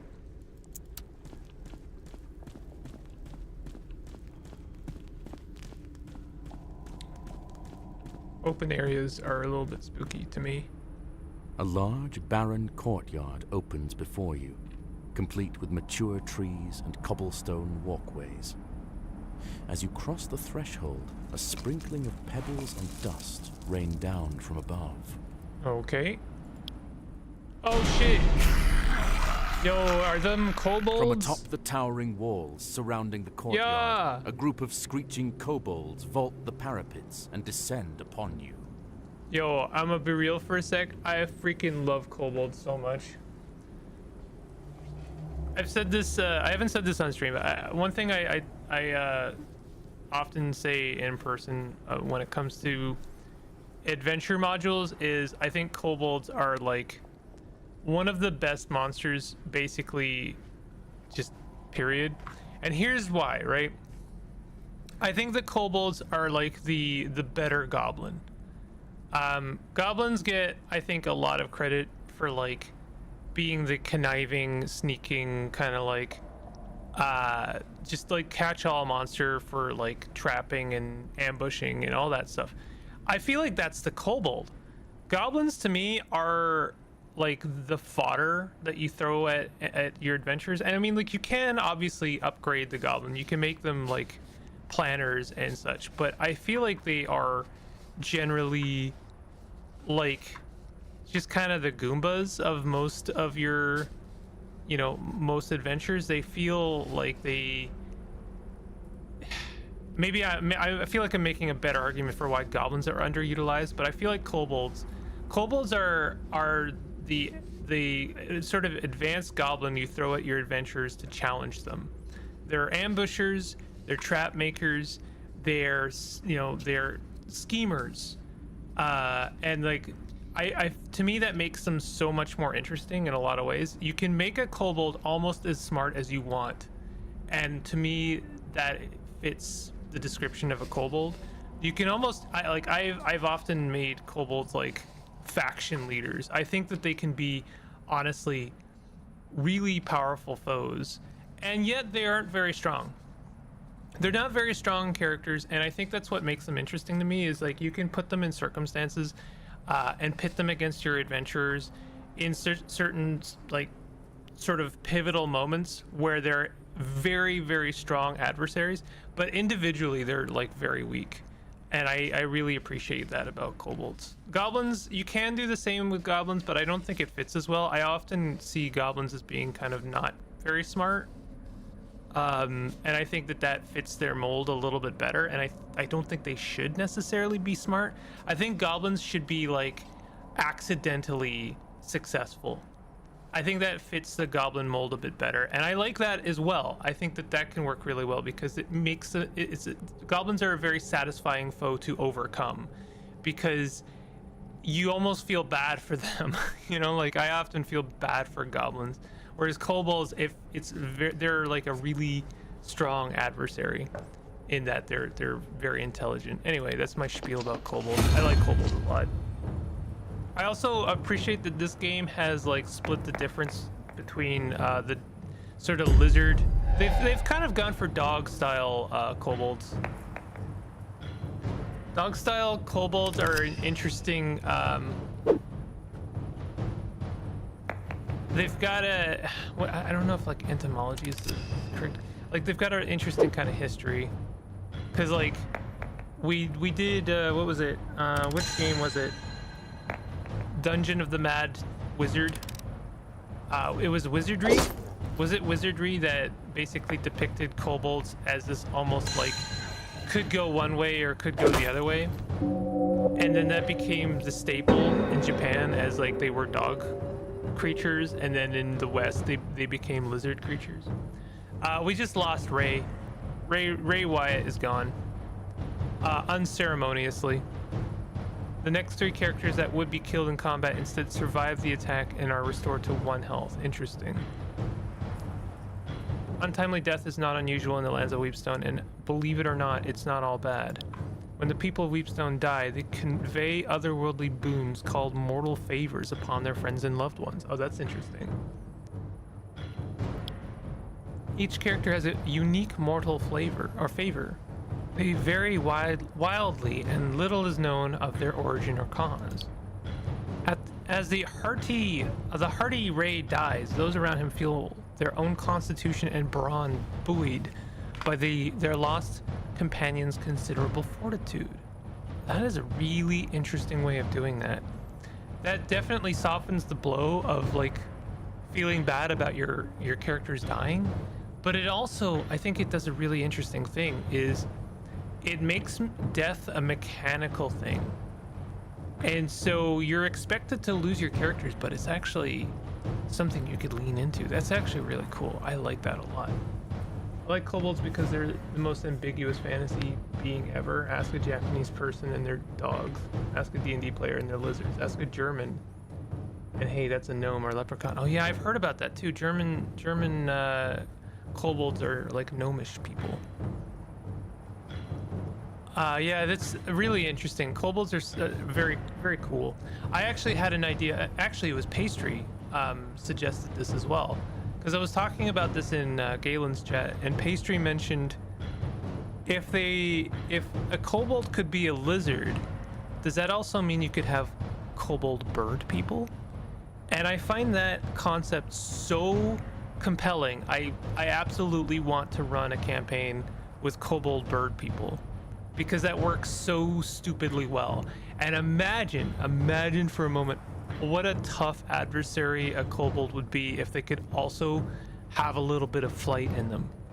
If they could like we're talking like maybe one or two turns of flight, that would be scary. It would make ambushing like a real problem, because they would be able to get to high places or places that are hard to reach. I like that idea a lot. It almost makes them too powerful, I think, but I still kind of want to try it. But I like the idea of like leaning into kobold kind of ambiguous race. All right, I'm trying to kill literally one of these guys while I'm like talking up the kobold. These kobolds are kicking my ass. Main trait of kobolds is that no matter what, they're generally mischievous and not actually all that evil. They can be evil, but yeah, like I think they're evil like goblins are evil. I mean, I'm sure most people would think that goblins are evil, but I like to have morally gray monsters in my world. Like I almost like to, like I'm rolling reaction dice in my campaigns, and like a good 50-50 chance you might not want to kill your goblins, especially when like I'm running Shadow Dark half the time, and goblin is a playable race, and so it's a little weird to make your goblin ontologically like an evil character. So I don't run evil goblins most of the time, and same for kobolds.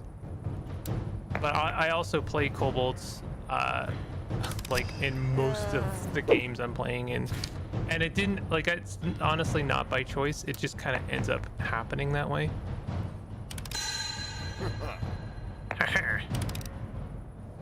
It doesn't add the dexterity.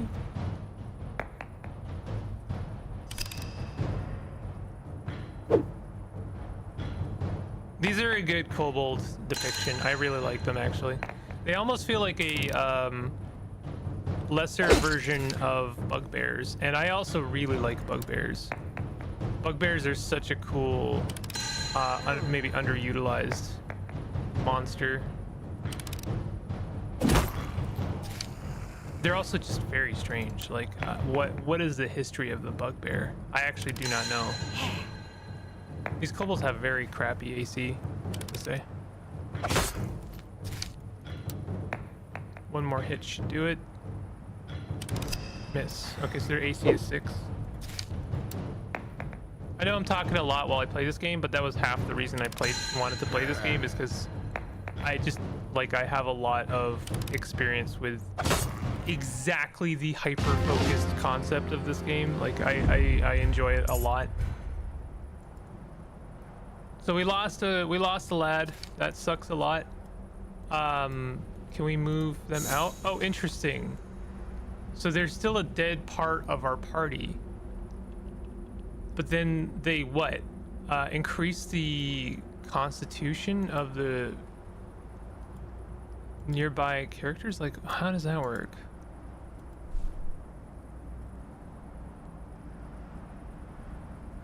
I thought I grabbed another Morning Star.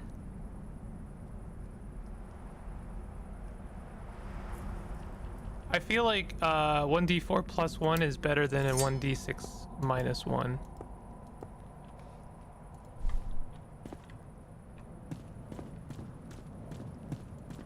Despite your best efforts.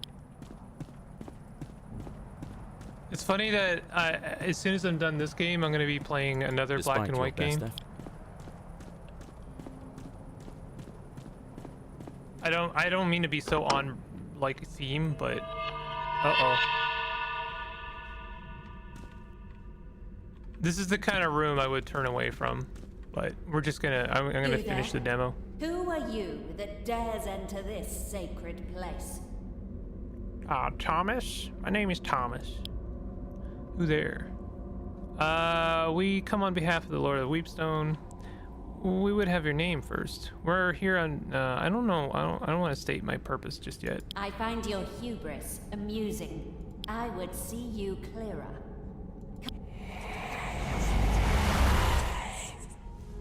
It would be rude to not introduce myself to guests.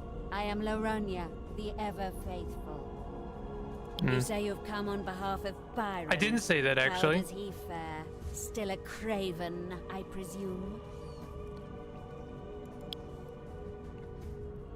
You speak of him familiarly. Do you know our Lord? I know him well, as he does me. I don't know that he speaks of me often, though.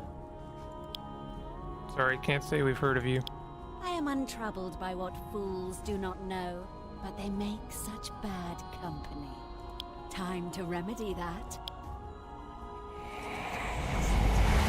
Oh no. Do you think skeletons are only damaged by blunt weapons? Oh. Okay, ties favor the player. That's nice. We can't hit her yet, so let's see if daggers hurt skeletons.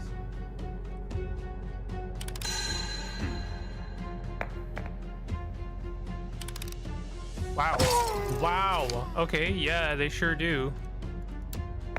That's fine.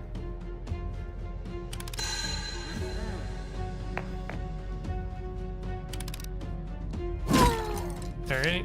Near death is a funny thing to see above a skeleton. Oh yeah! Crit! Ah!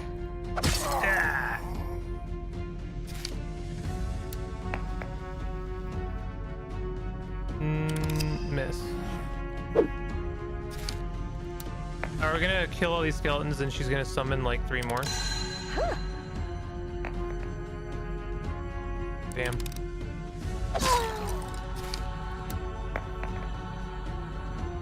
Voice acting, dungeon crawling, monochrome style reminds me strongly of Cryptmaster. Cryptmaster is a game I want to play on stream at some point. Hold person. No, don't hold person. Oh, we have spell saves. Yeah, that makes sense.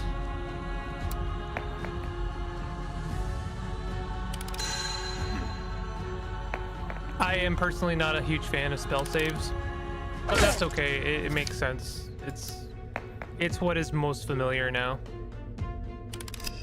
I've grown to really enjoy the way spell casting works in Shadow Dark, because it kind of puts the onus on the skill of the character rather than the how many arbitrary defenses that the monster has. I feel like spell saves in a way kind of lessen degrade how valuable a spell feels in my mind. And in fact, having like spell checks, skill basically, like it kind of puts the onus back on the character's ability to cast that spell, which I think makes the spell feel more meaningful to me. Talking about things that do not matter at all to most people. All right. What are you gonna do? She's badly hurt. She missed. Nice.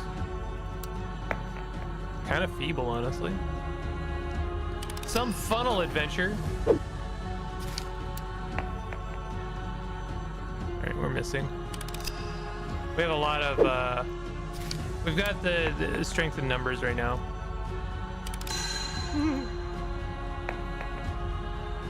Nice.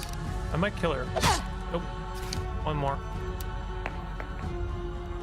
Nice. That should do it. Kind of wish there's maybe a bit more agency in combat, because right now it's just double clicking a lot. I know I have options in my inventory, but like, you know, and of course it's never going to match, you know, D&D in terms of your agency, because you always have options like pull out your rope. I am pulling out my rope so often in a session, and I'm just like, yeah, I'm gonna run around her, circles around her, and try and tie her up. I must have misinterpreted the omens. Today, he calls for me. It matters not. I am only a servant in his grand designs. What does that It remind has me of? already begun. It's kind of reminding me of a Disco Elysium voice. And with that, the spark of life fades from the mad priestess, leaving behind naught but a dead-eyed rictus. Cast wordplay counterspell. Old person. Turns her into that old shriveled granny from SpongeBob that hates chocolate. I remember when chocolate was invented. I always hated it. Alright, that was The Secret of Weepstone. I am very interested in that. I think that has a lot of potential to be fantastic. I like it a lot. A lot. I like it a lot. I'm gonna take a quick 2-minute break, and then we're gonna come back and play some Lorelei and Laser Eyes. I'm not done. I played a bit more Fractal Block World last night, by the way, just on my own, and I really like that game. I actually think it's legit. It's really weird, but it's a lot of fun. It's got an exploration vibe I have not seen basically any other game strike. So I'm definitely down to play more of that at some point. But anyway, I am currently looking for some music I can throw into OBS. Where is my Toy Story music? God damn it. Oh, did I put it in its own thing? I think I put it in its own thing. That's why I can't find it. Hold on a second. Samples. Let's open that up. Video game playlist. All right, I'm just gonna throw in some music, and then I'll take a 2-minute. Give me one more second. I'll throw in Ego Trip, because Pastry was missing some ego check. Hold on. It'll be loud for a second. I'm sorry. Hold on. I have to figure out how to do that better. Anyway, I'll be right back. 2 minutes.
Oh, I forgot to set it to loop. No. How long has it been silent? Oh well. What are you gonna do? What are you gonna do? I don't know. I don't know. Tell you what we're gonna do. We're gonna maybe solve some puzzles in Lorelei and the Laser Eyes. I'm gonna uninstall Secret of Weepstone. Oh yeah, there's a couple other games I want to show up. Whatever. We'll get to them in the future. Lorelei and Laser Eyes. At my Sunday table, I play a bard with family issues. Made her parents appear. My bard ran off into the woods immediately, and they sent like 5 cell swords after. That's pretty good. I appreciate that.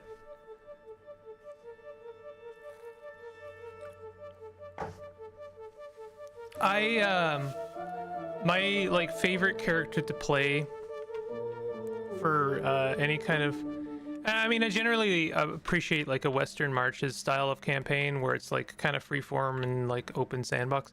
Very, very difficult to manage from the DM's perspective. So I always feel very privileged if I can manage to find something like that. But I really like the agency of like, what do you do with this like big old open world, you know?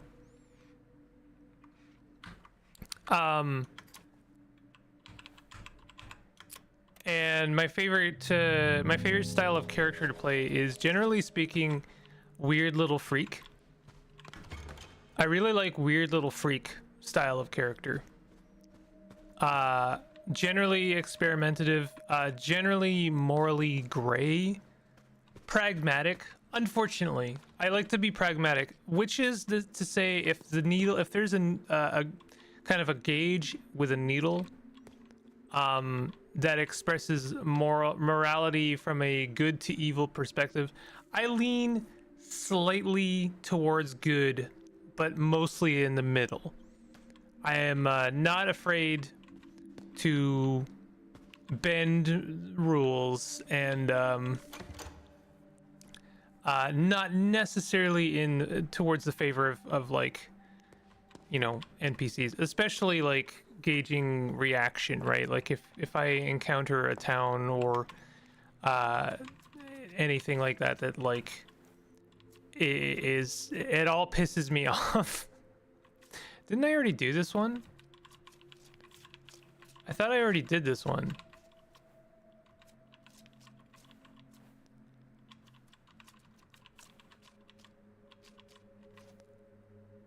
Hold on. Swear to God, I already did this one. Yeah, if I am like having to struggle with a town at all, which is a common thing for a GM to throw at the player, I think, then I'll just play the card of like, we could just like you know, stage a raid and make it look like it's, you know, the local faction's fault, and then like ransom them to help deal with that faction that we also don't like. We could just do something like that, and you know, generally get some looks of like, yo, that's shitty as hell. I'm like, yeah, I don't like them though. I don't like them, and also I don't like that faction.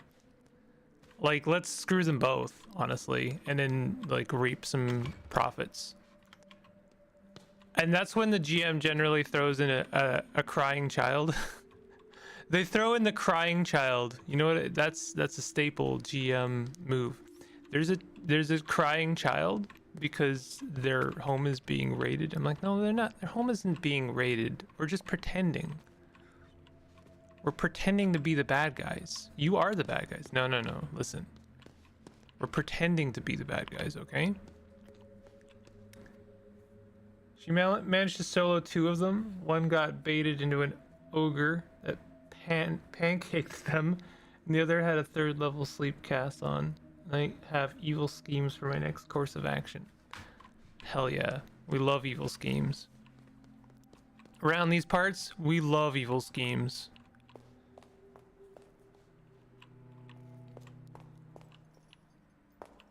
I love an evil scheme.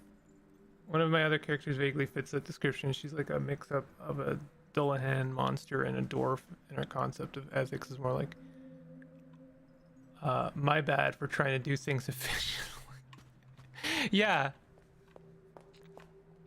Weirdly, one of the main games I'm playing in right now, my main adversary is one of the other players. Because they're like, oh, you can't be messing around with grafting machines. You can't be opening strange boxes that have like weird heartbeats coming out of it. And I'm like, to hell with you, bud. I'm a weird little freak, and that's how I do things. The Ace of Hearts.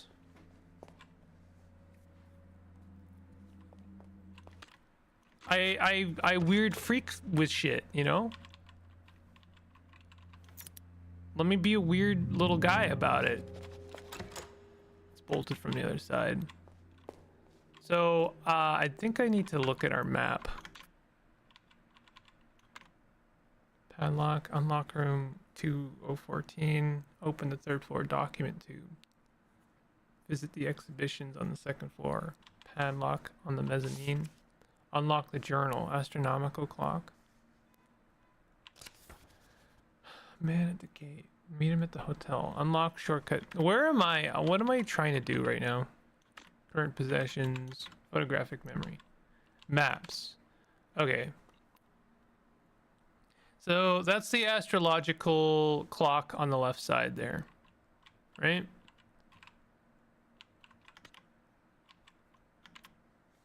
Second floor. Okay.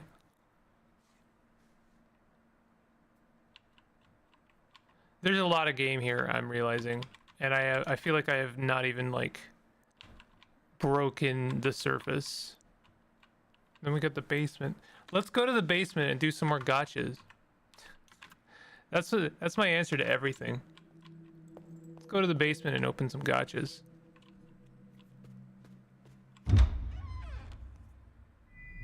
Wait, what? Hello? Man.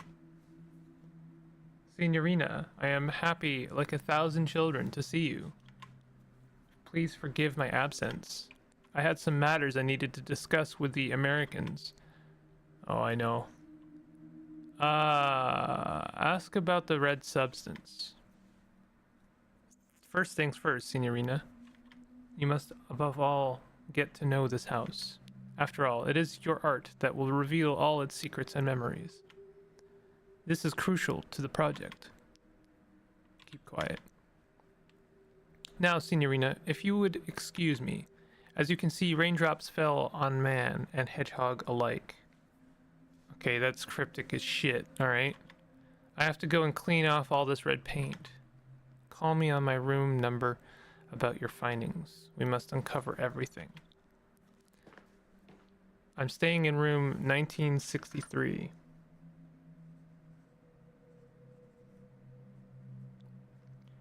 Something I've thought of doing is doing campaign prep on stream, but I don't know how good that would be for anybody. The cursed part about that character is that in spite of it all, they ended up being part of local law enforcement. She now rolls intimidation with her +5 charisma to bury people in paperwork. Yeah, I'm sorry, ACAB includes your character. Sorry. Signorina, you will of course be needing your room key. I left it at the reception desk. That's one thing I try at all costs to avoid doing in any campaign is to work with any law enforcement.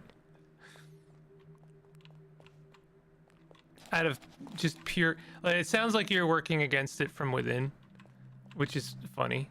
I appreciate that. But I am just an active threat to all involved.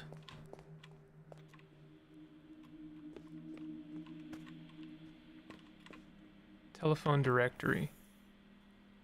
Oh god. Oh god. Oh gee whiz.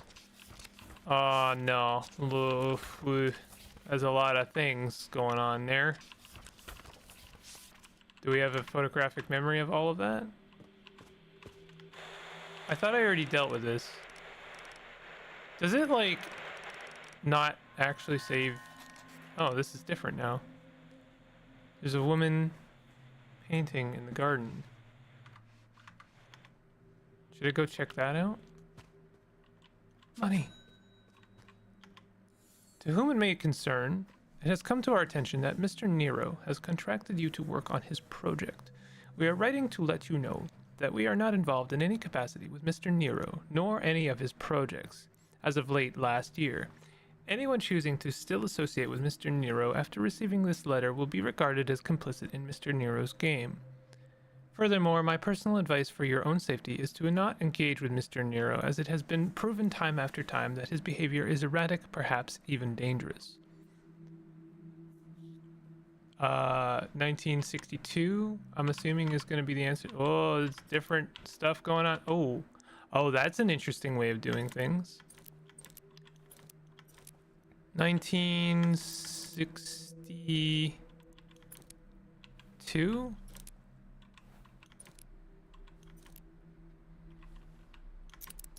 Hell yeah. It's okay, a cab is valid. She's a chaotic neutral who doesn't really care one way or another. They sure as hell wouldn't let her work for them if they tried taking that helmet off. That's pretty good. Obtain the room 2014 key. Oh, we gotta do some gotcha though. I want to get to the Hachiminiku. I'm not gonna mess with that just yet. We need a heck of a lot of context in order to deal with that one. Oh, I am very grateful for coffee right now. Notice, elevator's out of service. We apologize for the inconvenience. Elevator service info, telephone, blah, blah, blah. Hausmeister Gimba.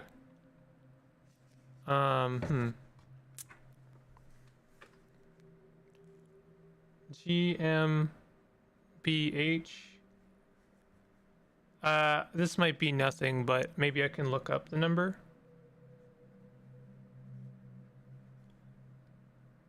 61.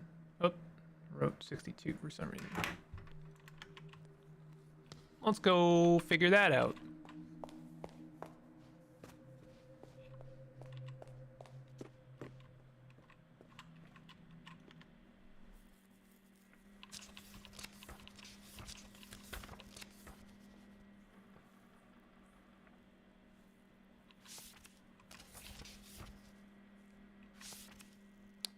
There's Nakbar, not Naktali. I wonder if it referred to, what is that second name? What is the second name? There's one in bold and then there's one not bolded. What does that mean? Is that the address?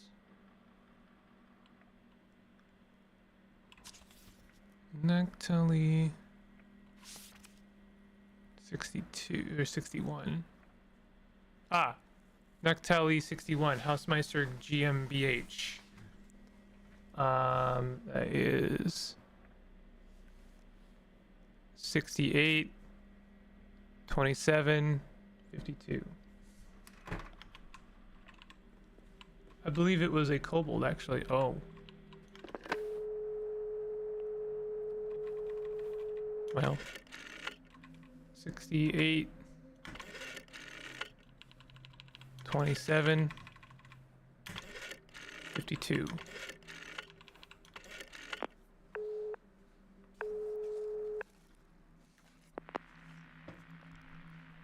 How may I help you? What do you mean broken? Of course it is. They're tearing it all down. Are you calling from there? Who is this? You shouldn't be there. Hello? Well, that was unhelpful.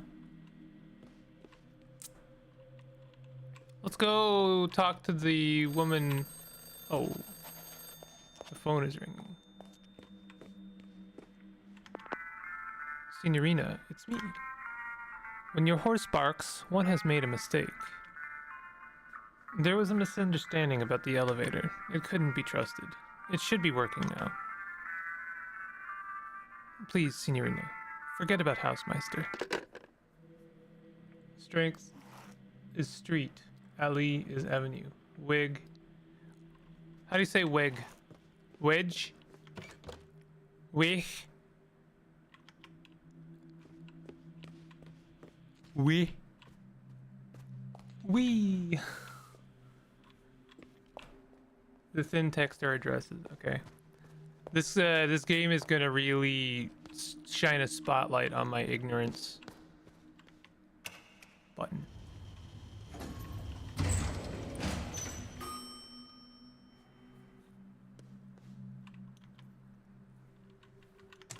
We can go anywhere we want, even the third floor. Bell. Painting. The third eye hears all. That's not how eyes work. It's locked. Third eye hears all.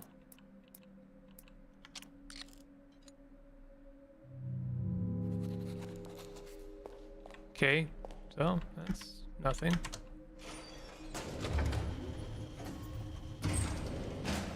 $1973, huh? It's locked. Unlock room 1973.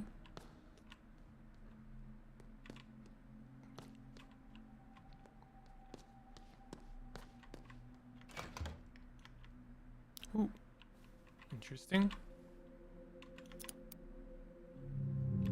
It does feel like this game is full to the brim of exactly one particular kind of puzzle, but I don't mind. 1963, 2004. If I was really clever, I would understand how to do this. I mean, 1 1 3 3 3 3. Where's 5? Am I stupid? Hold on. I am an old woman. I'm yesterday's new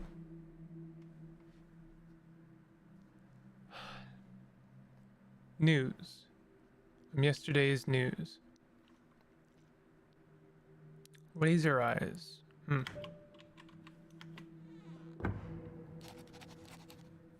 We, like in we. Egg as in weg. Weg. But with this E stretch, like you would say ig in pig. Wig?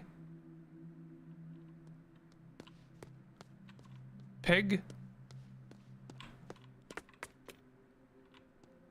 Am I saying that right? Peg.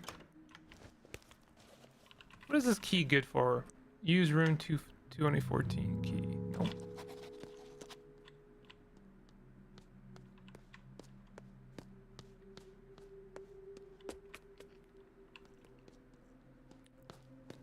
I don't understand, but that's okay. We're going to learn more things. It's a computer. This will save.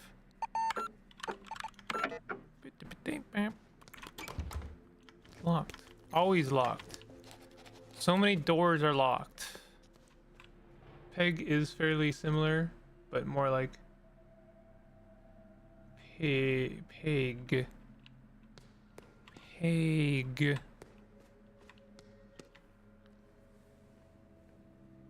Peg.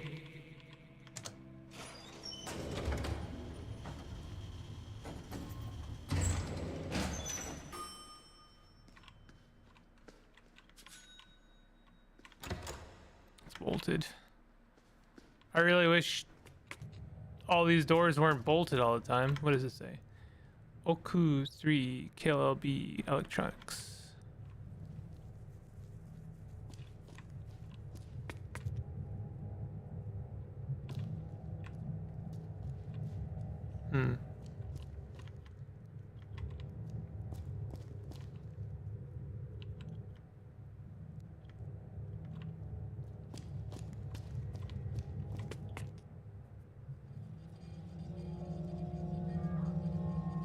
Interesting, the computer is like one of the few things that is in color.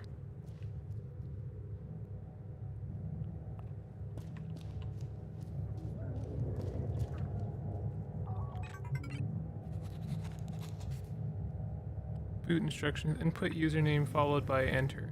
Input password followed by enter. Set memory sequence followed by enter. Oh no. Oh no, I get it. I get it and I hate it. Ah! That's what all those posters are doing. Oh my god. And now with a W at the start. A wig. Wig. For which you curl the lower lip and put the upper teeth on it.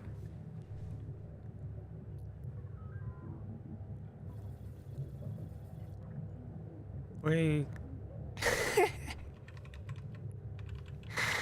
Ugh. Sorry, this game just like exploded a flashbang in my face. Wig. Oh no.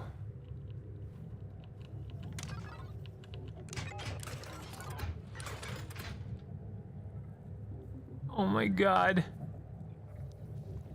This requires a amount of understanding equal to the entire game. Wig.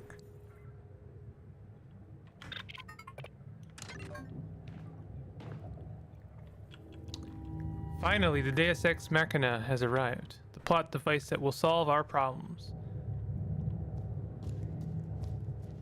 Hello. Are you Nero? Is it working yet? Has it shown you anything significant?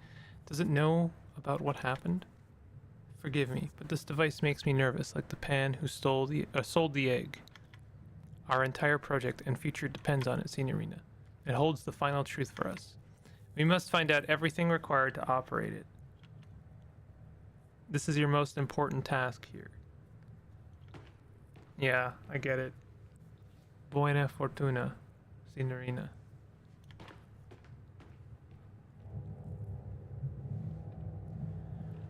Okay.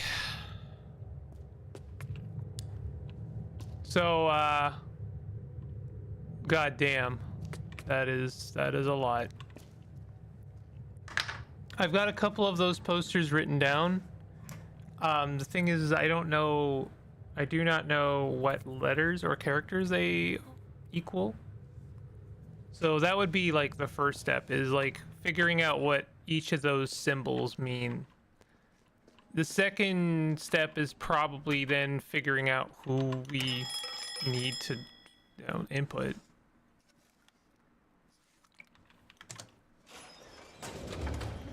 Wig. Werg. I don't get it. I'm bad. I'm sorry. Werg. Do you have to say it kind of like Alan Rickman? Werg.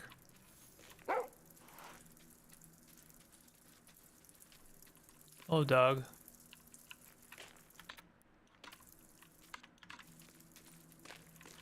I'm gonna make a note of this. Eh. And then these are like elemental symbols. One of these is sulfur, I know that, right? It's a bit like the V in vowel.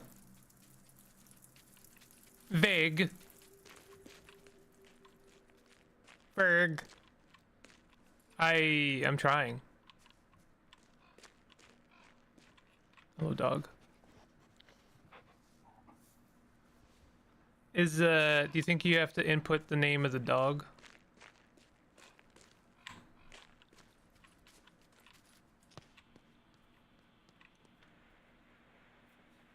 That's where the man was, right?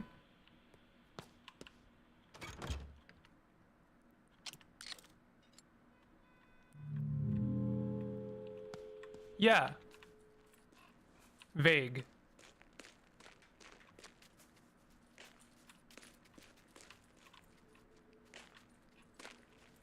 by Grabdor's hammer. Vague. I love the doggy. The doggy is good. Doggy good, actually.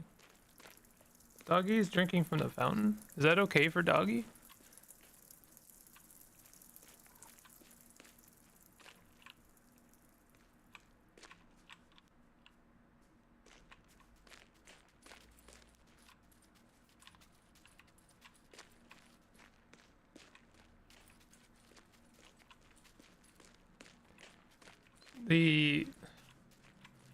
The amount of understanding that I'm going to need in order to input into that computer is actually very intimidating to me. There's a ladder over here.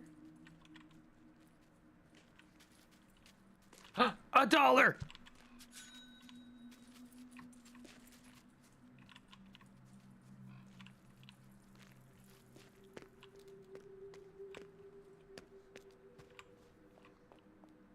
Let's go downstairs and cash in our money.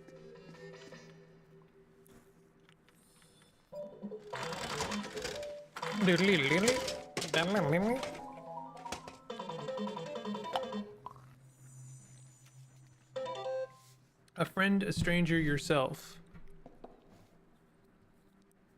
Do you think there's any order to these? Try to picture someone looking at you from a window. Who is it? Device 4. Do you think these other ones have some hidden... Nope.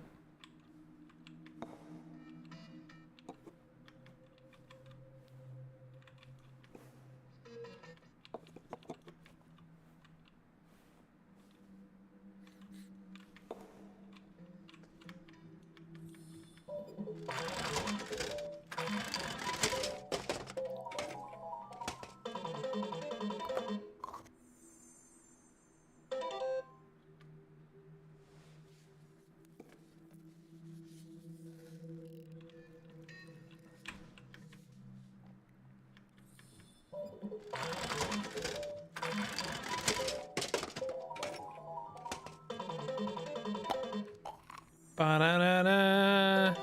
Is that a ham radio?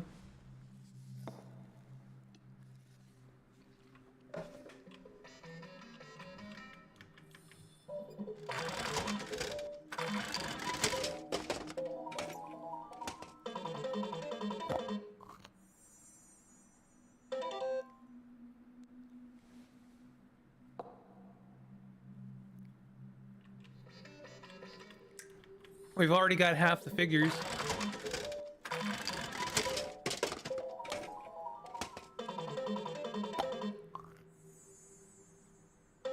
Oh, that one's cryptic. There are two Wegs in German. With the longer E sound, it's a noun for path, road. The other pronounced Weg is an adjective used for something, someone having left, disappeared, been lost.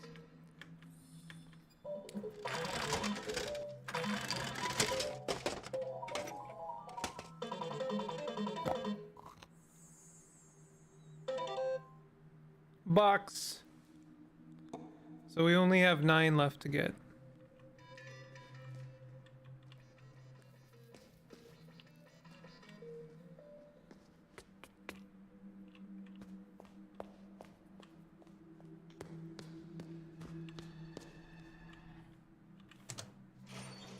I already went to 2, right?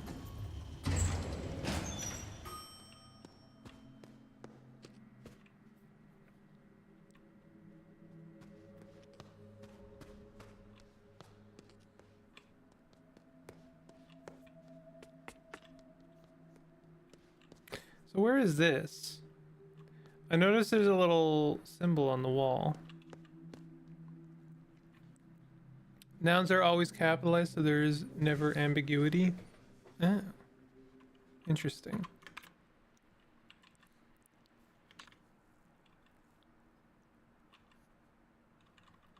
Magic posters. Okay, so these are magic posters. And in theory, they also equal characters. So each of these is an alphabet letter.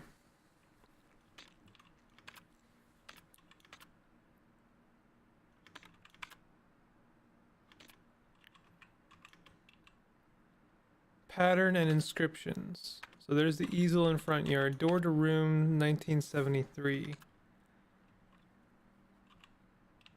We got letters. Notice about lost document tubes. Notice about quiz.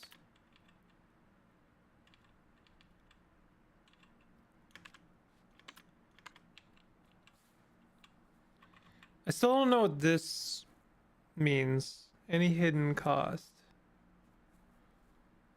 I wonder if there's a number hidden here that I'm not seeing.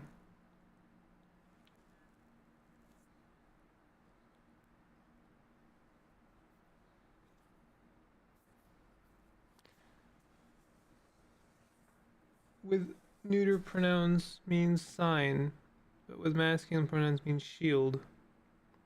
If you say shield toad, has feminine pronouns. How do you say that? Skilled? I'm just saying it with what I imagine a German inflection sounds like.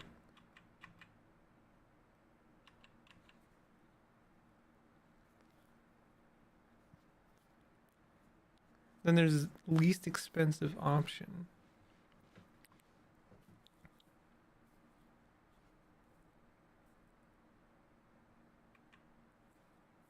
Any hidden costs?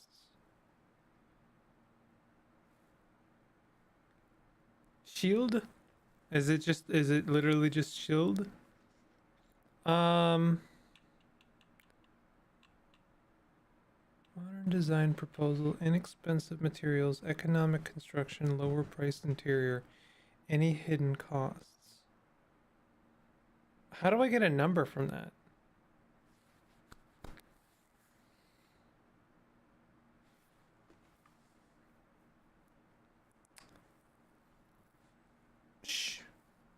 Shield. Shield. I don't know. Books. Software. Please read the instruction book before playing. Introspect.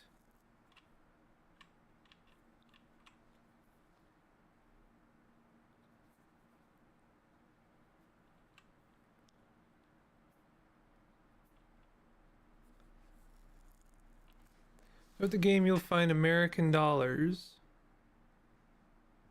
The different rewards you can purchase with them are not required to complete the game. Okay, I forgot about that. Spend your American dollars wisely. Oh no. Why did you tell me that and then you gave me a gotcha machine, you fool? Encounter bolted shortcuts. Opening them is not required to complete the game, but can make traversal quicker. A hint on how to unlock shortcuts is hidden within the hotel. Listen very carefully if a person wearing an owl mask speaks, if a revolver is raised. You might not always have the required knowledge to solve a puzzle. Explore, observe, and make sure to check your memories. Some obtained information might be valuable later. Okay.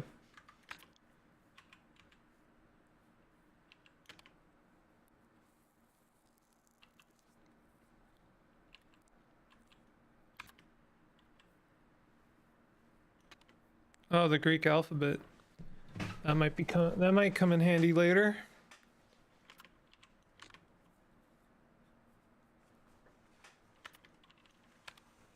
Given the recurring themes of gambling, Nero's comment about cards in 1960s interview.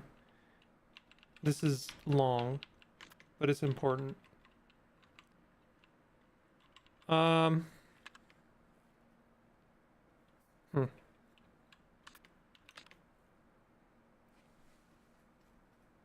I feel like I have accomplished nothing in the grand scheme of things.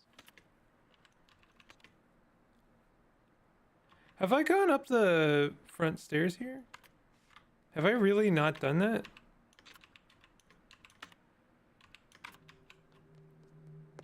Did I do that thing where I avoid doing a thing because it's the obvious thing to do and then I just never did it? Because if so, that's like really funny.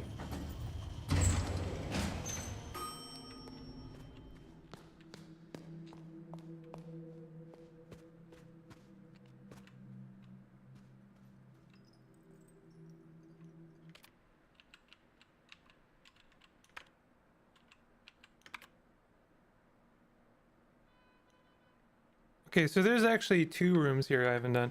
Okay, let me continue to annoy one person out there and still not go up these stairs. Noble. Oh, they're dogs.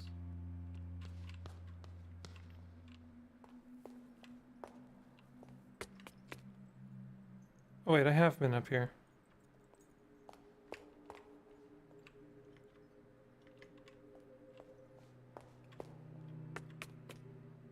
Hey, wait a minute. Is there a key hanging off that chandelier? I think there is. I think I see a key there. But I don't know how to get to... I think I have to get to the other side. I can see a little mechanism.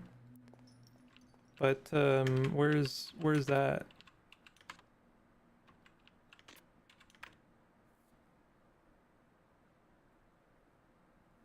That's on the other side. Wait. On the other side of that gap. And I think the only access I have to that is from the staircase right below me. Okay.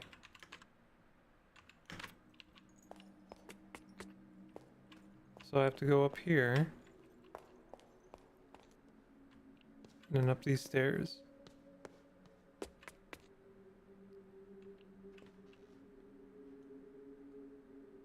Oh, right.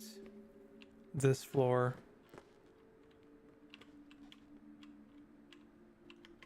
Undoubtedly, one of these books is important.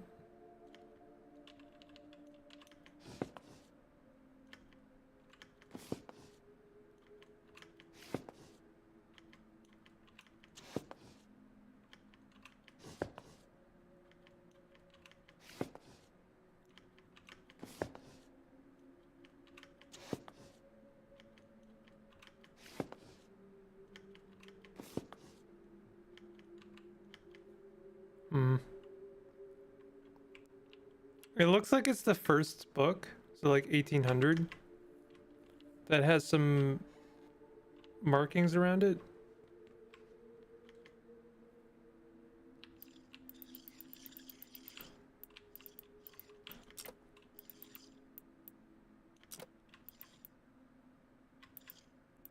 And then this has, this is all about eclipsing moons, which I don't really know anything about yet.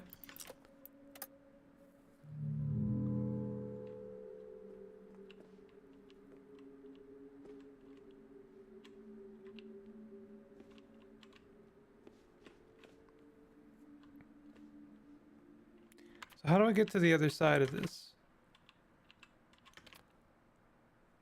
Oh, I can't. So how do I get... Okay. I'd have to open the door from here. And that has a symbol on it as well. I'm not sure I recall that symbol. But I have to go here, open this door, go over here, open this door, and then... Oh, actually this is where I would be, right? This has a symbol as well. Am I trying to get to the symbols first, I wonder?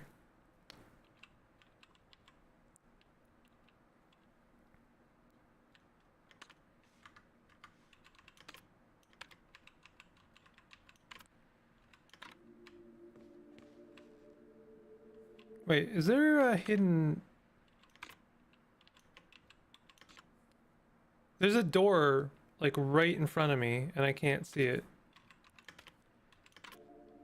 Like, right here.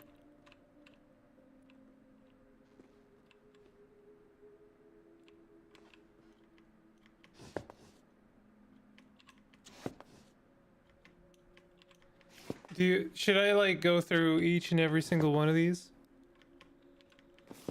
It would be the surefire way to open that door, you think? Given that in maths, sigma is used to express the standard deviation in statistics, I think it's fair to say a sigma male is a queer plurality that only identifies as man.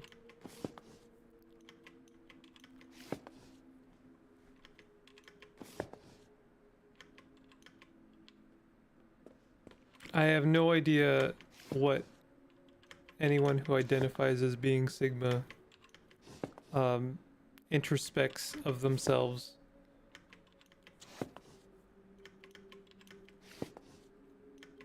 Like what do they expect of themselves to achieve in life?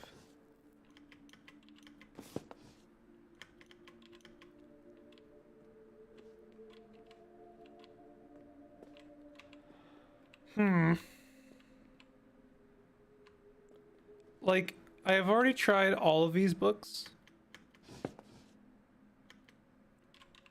but I don't think the red paint actually is helpful, to be honest.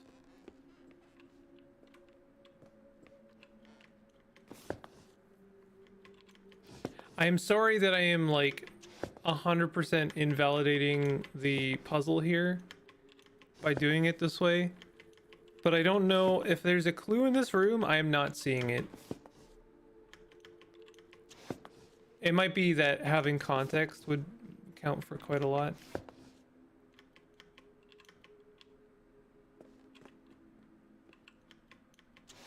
Wait, what?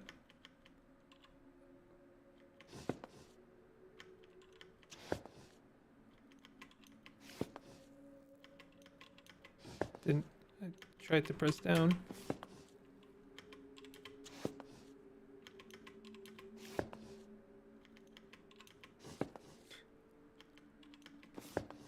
Do you think that this was what they had in mind when they designed this puzzle? Probably not, huh?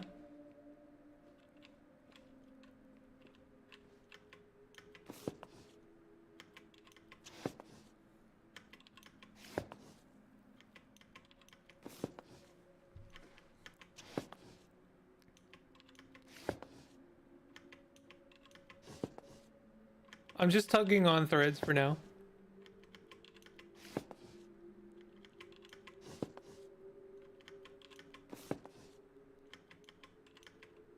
Okay, well, I'm sure someone out there is cheering the fact that I did not, in fact, figure it out. I see there's some more books on the other side. So it may be that the answer is actually on the other side. Which is kind of funny, actually. Oh, what is this? Phonograph. Start the music.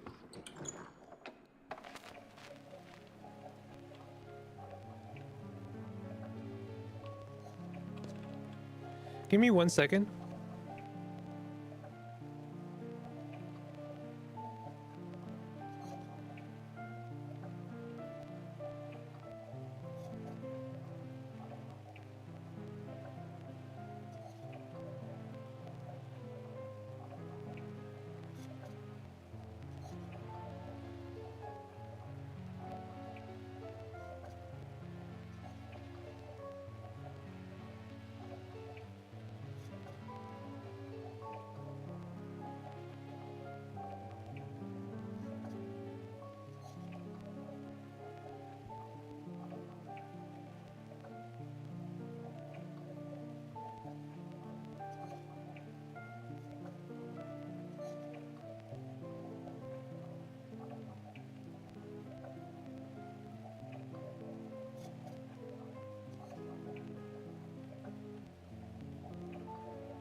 I'm back.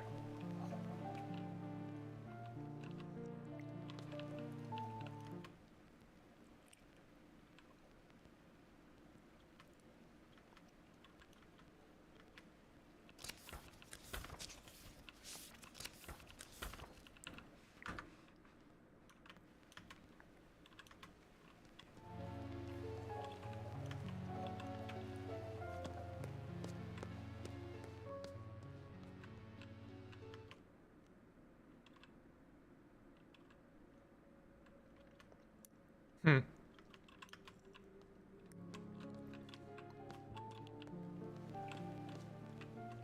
Books about numbers. I don't think I saw this. SC Bolt's Number Puzzles Volume 1. You broke your internet because you hit the heart button so much? That's funny. Welcome to SC Bolt's Number Puzzles Volume 1. Your shortcut. Shortcut to a quicker brain. This collection of my original number conundrums range from beginner to intermediate. Each puzzle can always be answered with a number between 0 and 99, and are all sure to challenge your gray cells. I hope this book will both entertain and train your intellect.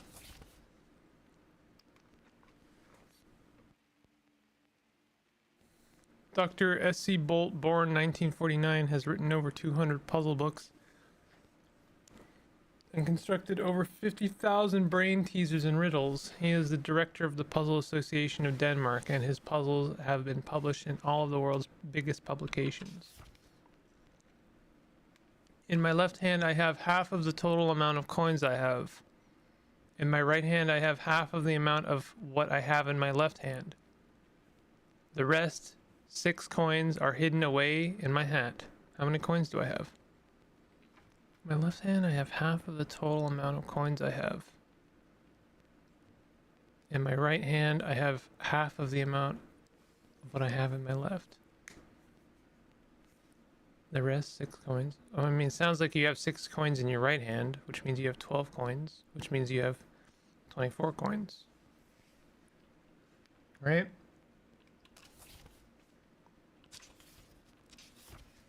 Puzzle number 2. What is square, square, diamond minus square, diamond, square, plus diamond, square?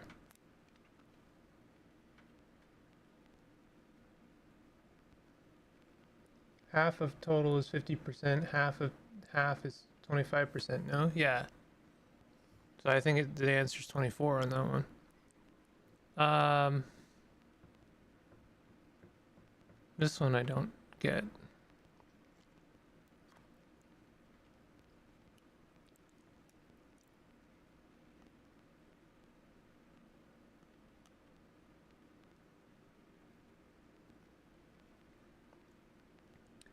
Okay. Okay, it's Sudoku. It's Sudoku. Okay. So the way you figure this one out is the bottom one is 8190, and then the second bottom one is 80. Wait a minute, it can't be 8. I mean, maybe it's not Sudoku. Maybe it's just okay. So yeah, it can't be 8. So it's not Sudoku. It's not Sudoku. Well, I see 2 9s in the third row.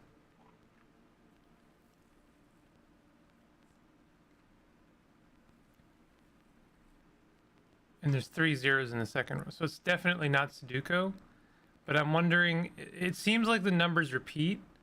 Okay, so the second to last, so I just said row when I meant column. Second one, last one is 8096. And then the second one, well, that doesn't make any sense.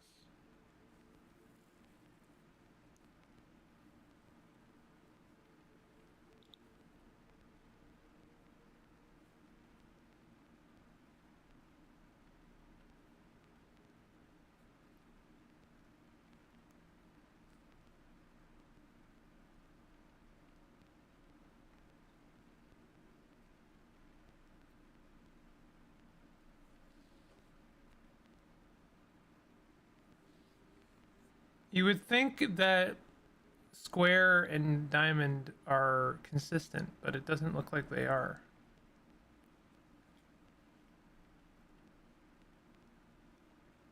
As so 999 pilled, I immediately think of digit roots or digital roots. Oh, are you talking about 9 doors, 9 people, 9 something? I can't remember.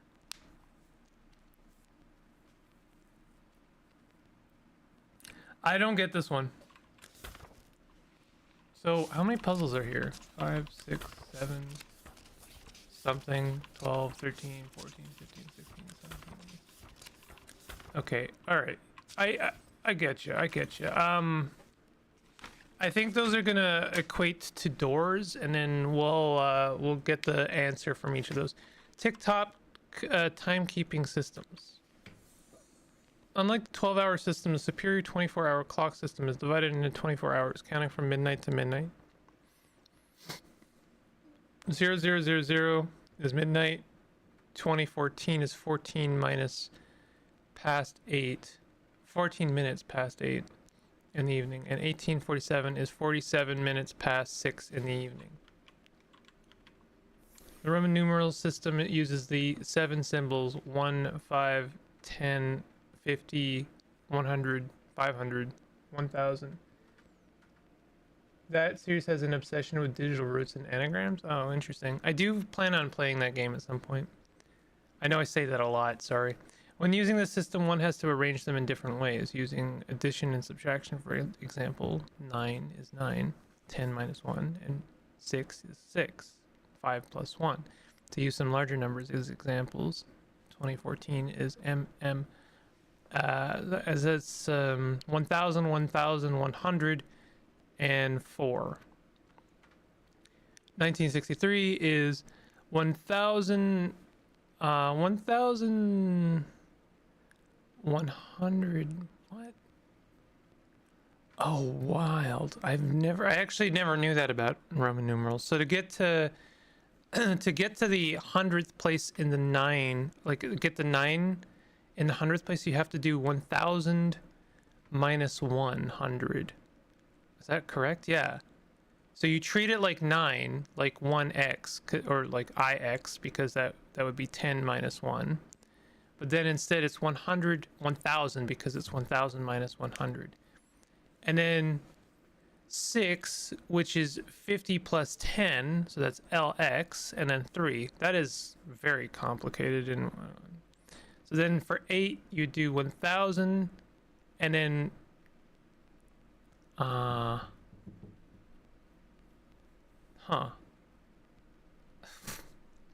get to 8, you have to do 500 plus 100 plus 100 plus 100. And then 47 is 1 less than 110 minus 50 to get 4. And then 5 and 7. That is ludicrous. Strobogrammatics for beginners. A strobogrammatic number is a rotationally symmetrical number, or ambigram. When written with most standard characters, a strobogrammatic number can be rotated 180 degrees and appear the same. Numbers like 8, 11, 69, and so on are all examples of strobogrammatic numbers. The most recent strobogrammatic years were 1881 and 1961. And the next is as far away as 6009. Huh. Those are useful tips. And we got the way of opening some shortcuts, and I would like to open a shortcut if I can.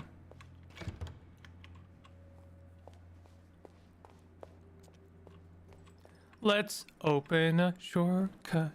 I would like to open a shortcut. I happen to know of a shortcut somewhere. So this store is WC. Is it? What is W? What is W? Try typing 58,008 in your calculator and turn it upside down. Thank me later.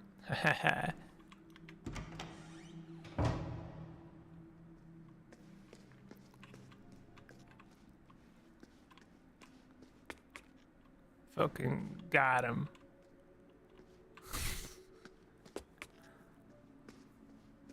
There's a Beetle Moss comic that I like, where a bat is hanging upside down and sees a billboard with 8,085 on it and is smiling. WC is water closet. Oh. But how many years is that?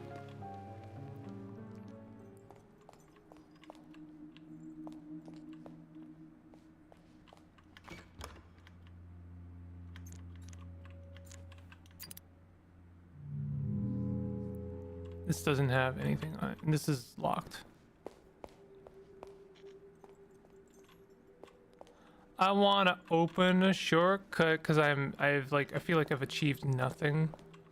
West door. Astronomical clock.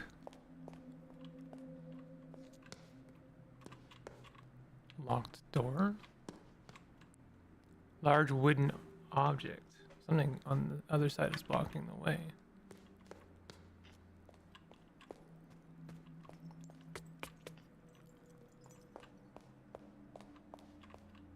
Locked door. I was struggling with this one. Because I tried inputting the number as they appear next to it, like this guy over here.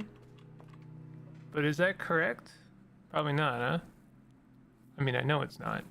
So I tried doing 2. No. Yeah.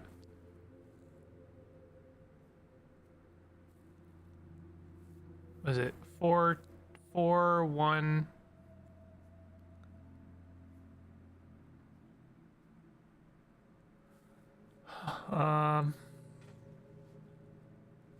I guess it would be 3. 3, 1. I forget what I was trying to do here.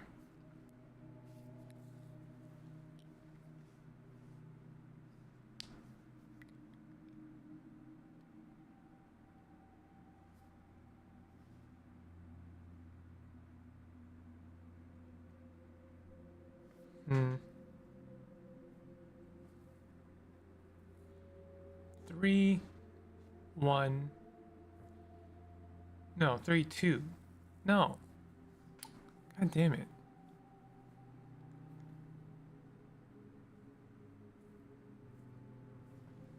Hold on. I gotta rearrange this.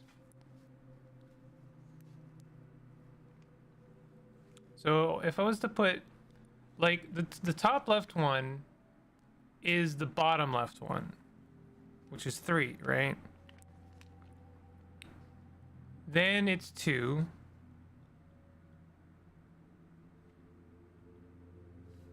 Hold on, let me just rearrange it. 1 is actually on the bottom. On the bottom left, I should say.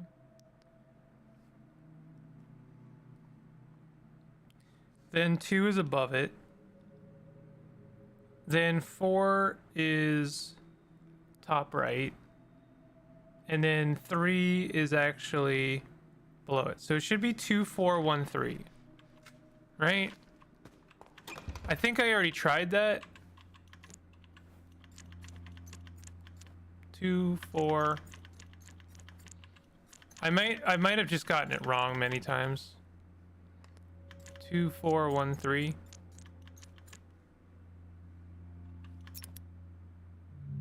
Yeah, no. I don't think W was one of the numbers. Given W was not in the Roman alphabet. M is the highest representation they had. Yeah, but what if the Roman numeral W was photogrammatic or whatever? Right?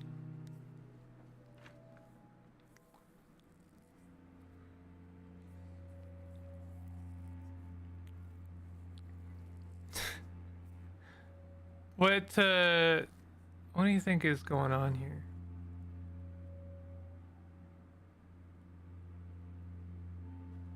There's some kind of trick here I'm not seeing.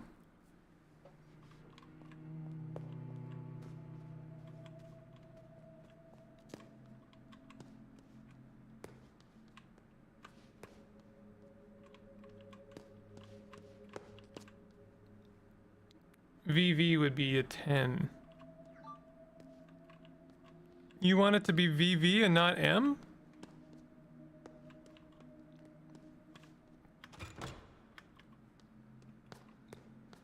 A 10 is already X, so it's an impossible number.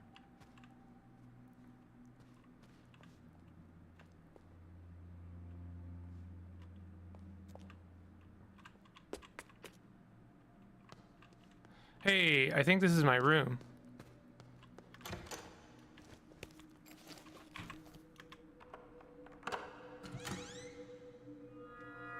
Wow. Oh no, I'm dying and old now. Oh no, it's someone else. She's fast asleep. Let's not wake her up just yet. Name of resident. Date of admission. Mrs. Suffers from and the latter is believed to be a symptom of early stages of It is likely that Mrs. condition is lately has been receptive to verbal communication. Nurses have seen noticeable reactions when mentioning things such as family members, friends, places she has visited, or things related to her work. She went to the beach. That makes you old. Yeah. That's a stranding, right? We stranding? Are we stranded yet? Name of a place she used to visit. Find out name of parents. Any other family, aunt or uncle perhaps. Projects works on, names of nicknames or friends or acquaintances. Find out about exhibitions. Music she liked. Band names? Oh, she's old. Ooh. There's a stack of empty video cassette boxes. Oh. Okay, this is gonna be important.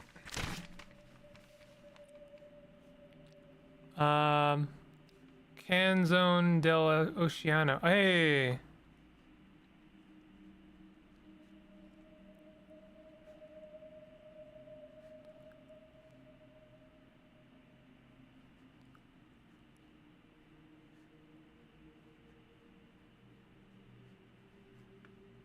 So this came out in 1948. Banker Renato leaves the city life behind and decides to sail the ocean to experience the calm of being in the eye of a storm. He robs his own bank to buy a ship, which he names Lily Christine.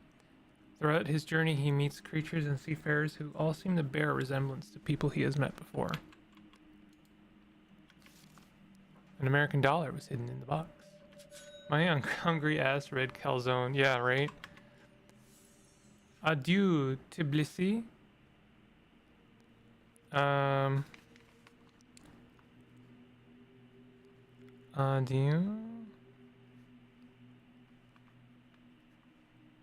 Tbilisi.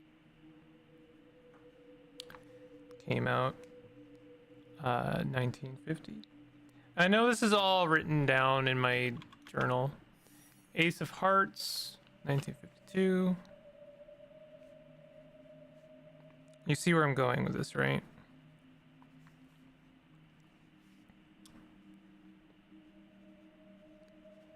Clearly, the posters matter. When the movie came out, has something to do. Gambler Roberto loses a bet to the one-eyed radical Lori.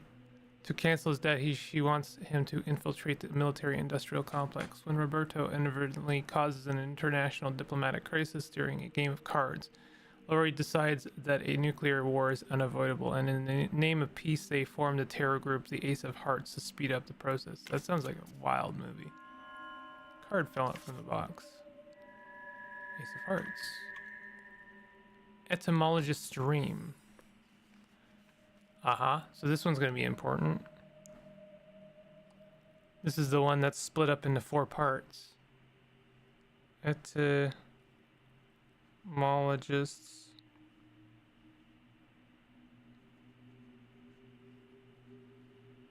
Dream.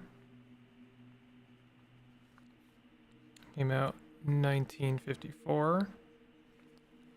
R, an ordinary librarian, finds the indecipherable book 1,000 years ago in his library.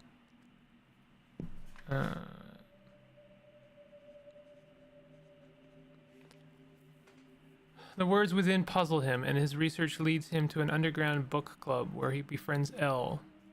She takes him to a fortune teller, and in the crystal they see that R wrote 1,000 years ago himself. Interesting. A dog like all other dogs.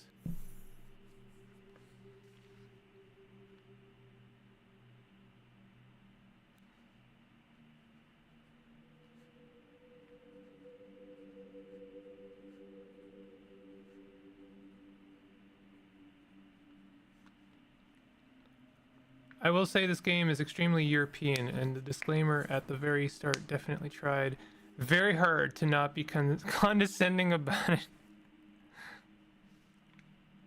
That's me. It's me, a dog like all other dogs. 1957. In post-war Dusseldorf, the homeless Rudy looks for his blind dog, Lazarus, in the ruined city. As Rudy realizes that dogs have more value than him, he transforms himself into a Labrador, only to find himself in a constant fear of being cooked and served in a fancy restaurant. These are some freaking wild movies. That one's only 34 minutes long? That sounds like a 3-part epic trilogy. God damn. 3 women, all named Regina, lose their minds after hearing rock singer Little Leif on the radio. To symbolize their higher state of consciousness, they changed their names to Retina, and as they learn that Little Leif is to perform in Helsinki, they steal a sports car and embark on a violent quest to find the man of their dreams. Automobile. Do you find something humorous about my automobile? This was the largest car that I could afford.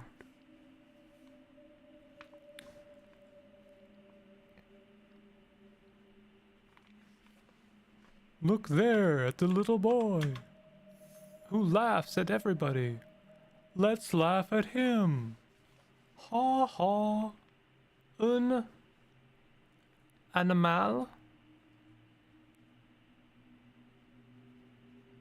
I really should probably find a better use of my time here than writing all of this down, when in fact all of these notes are safe kept in the game. 1962. As Rinaldo is left by his wife and children, he cuts out the eyes of the family cat Lucia in a fit of revengeful rage. When insects start to devour the still living cat, it turns from white to black, and Rinaldo starts to keep a journal about his decay using macro photography. That is horrible. Not a fan of that one. Third eye. Nothing is known about the third eye.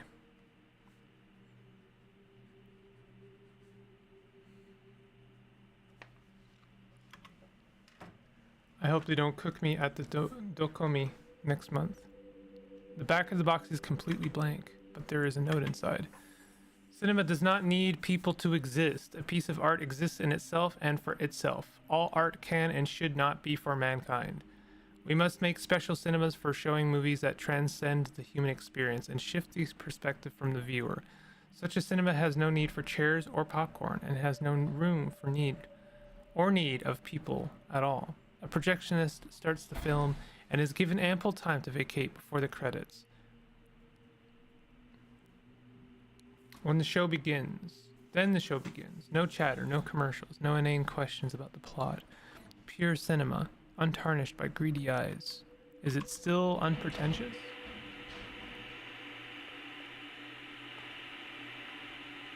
Renzo Nero was a name in the other credits, I think. There is no cassette inserted.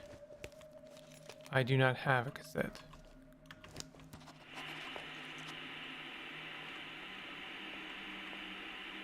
Find video cassettes. Are they all empty? Yeah, they're all empty. Renzo Nero was a name in the other credits.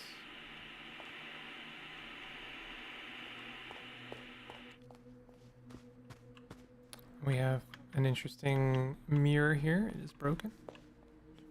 Oh boy. Maze lithograph. Yeah? Yep. Mm-hmm.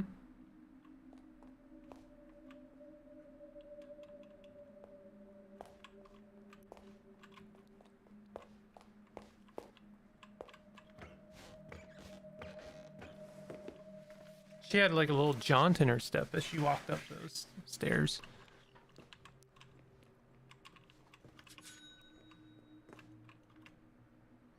This must be the last puzzle left to Vinden? No, no, no, no, no.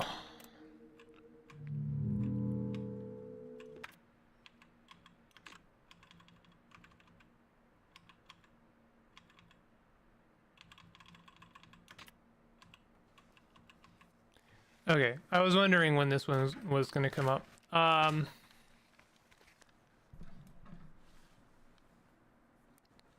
This one's tricky.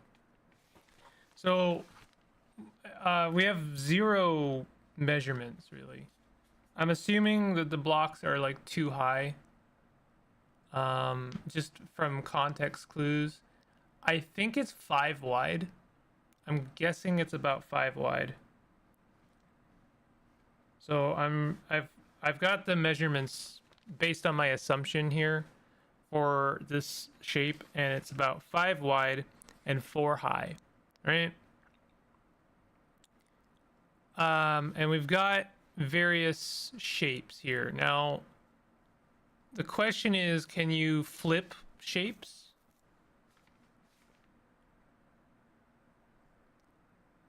Can you rotate shapes?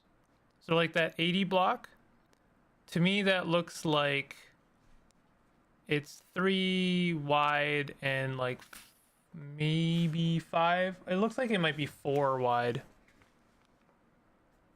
It's the simplest option, but there's definitely cheaper options. 770. Yeah.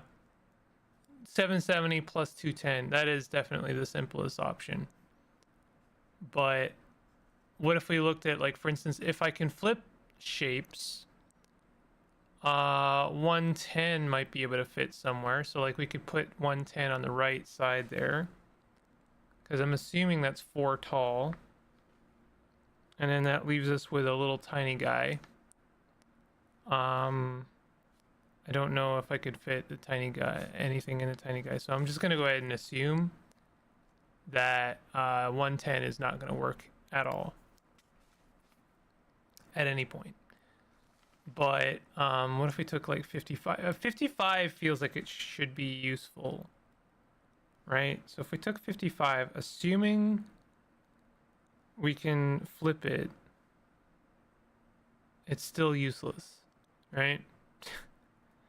It's still a waste of time.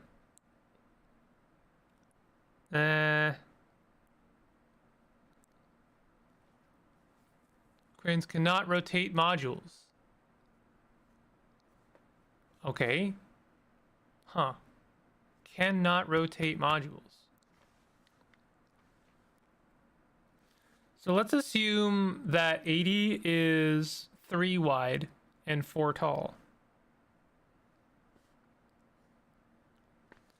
That leaves us with that amount of space. I think 425 is more or less the same. I think it's 4 tall and 2 wide.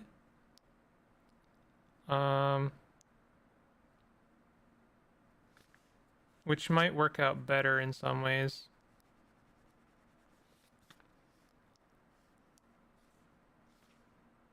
That's not gonna work.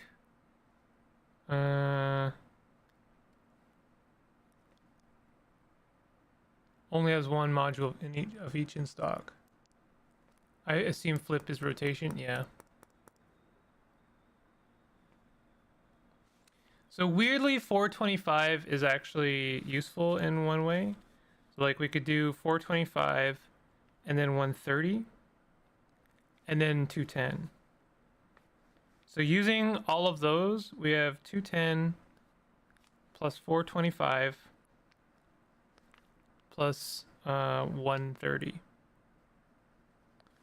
which gives us a total of 635, 765, which, as expensive as that sounds, is still cheaper than 770 plus 210. So I'm gonna try that one. Let's try that,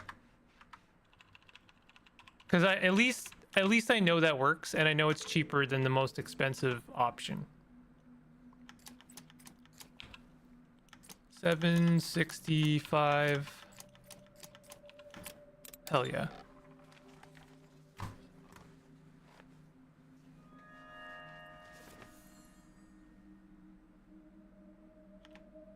Nice.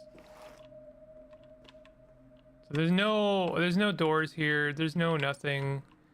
There's no clues. There's no nothing. It's just that map.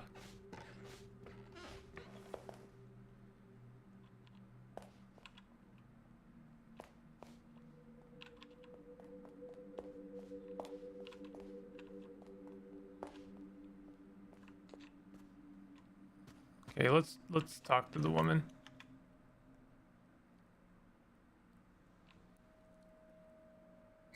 Ah!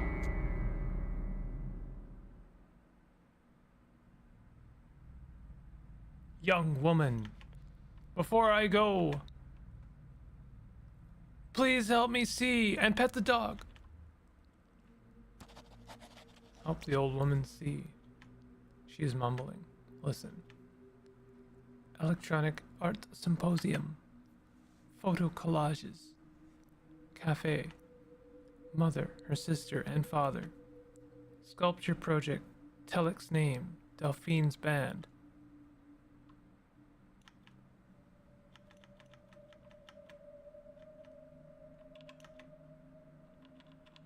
Okay. So she clearly needs she needs an answer. Do we have her phrase written down here? Doesn't look like it.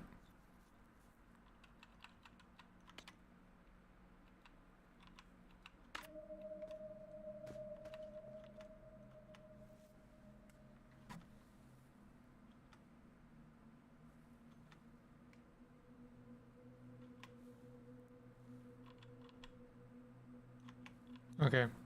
I may come back. Well, I definitely will come back to this. Relatively very little. Like, I guess we got the video cassette boxes. That was something. How was your room, Signorina? Was it what you expected? Compliment the room choice. I was certain you would like it. The room is perfect for you. It is made for dreaming. Now, Signorina, I forgot to ask you the most important thing. Did you bring the script pages like we agreed? Explain that the pages are lost. Signorina, this is a problem bigger than a jackpot. A very big problem. How do you suppose we will find out how it ends? I suggest you make it a very high priority to bring them to me.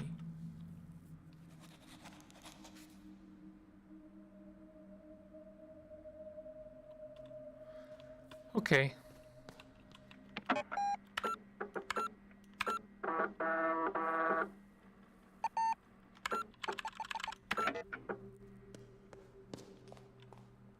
Oh, this is another poster that I didn't put together. I swear to God I did this one. Did I not do this one?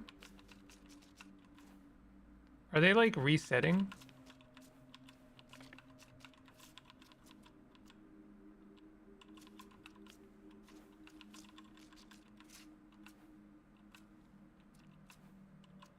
definitely did this one. I definitely for sure did this one.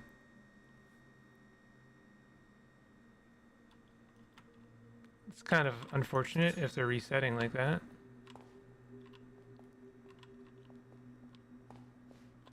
Wonder if I did that one and then didn't save or something.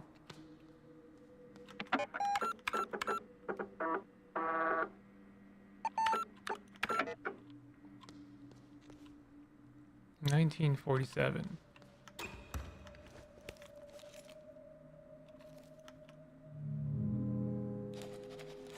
Sorry, 1847. In German, Red Riding Hood is just named Red Cap, diminutive. So her depictions are usually less cloaked than in English stories. Also, a Mogus poster. A Mogus. So this is the last document tube that I need to open, and I have no freaking idea what to do about that because this just doesn't make any sense to me.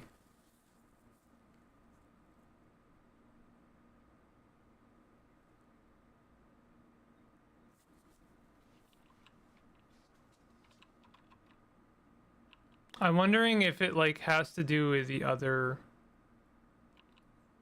puzzles, but like it's been pretty consistent. The page relates. I wonder if it says hidden costs, if there's literally a number hidden here somewhere.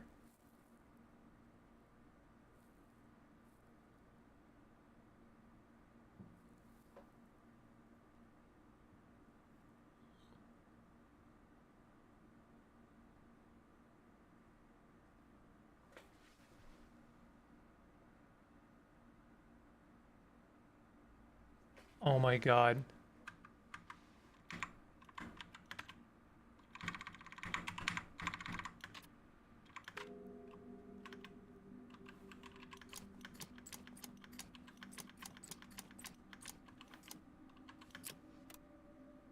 That's not it?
I don't understand how that's not it.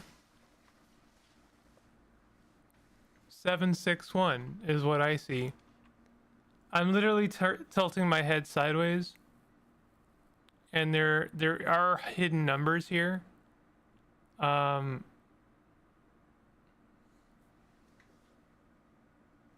mean, optionally, one could see a 1 on that top left, room. But I feel like 761 is more prominently displayed. It could also be 769, but I feel like that is a little bit more ambiguous.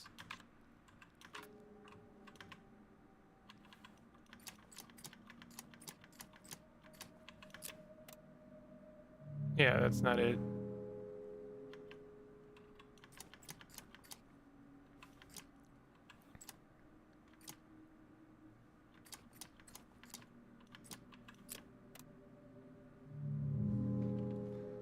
Well, I mean, I'm closer than I ever was before on that one. I'm really like, because like when you tilt your head and you kind of squint your eyes, you can see that the rooms look like numbers. But you do have to kind of like ignore certain things, right? Inexpensive materials, economic construction, low priced interior.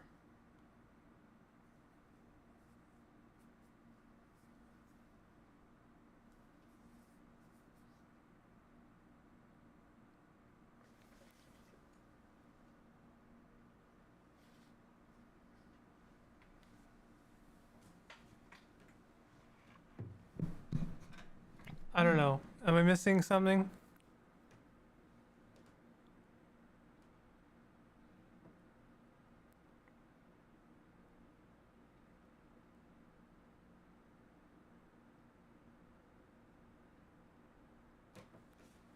I don't see it. I see 147.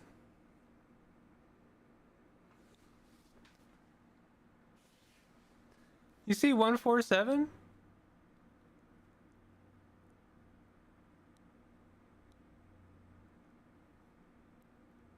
How are you seeing 147?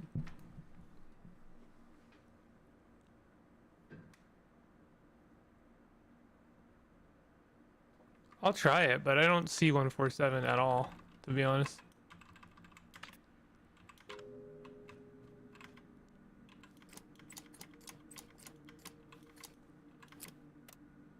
No.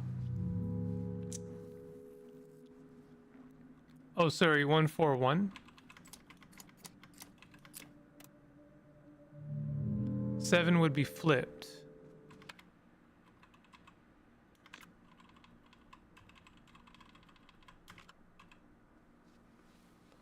Why would the 7 be flipped?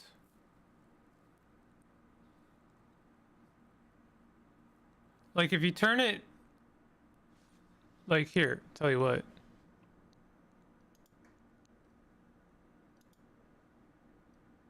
Can I transform? There you go. See, like, seems to me that that is the way I'm supposed to be looking at this.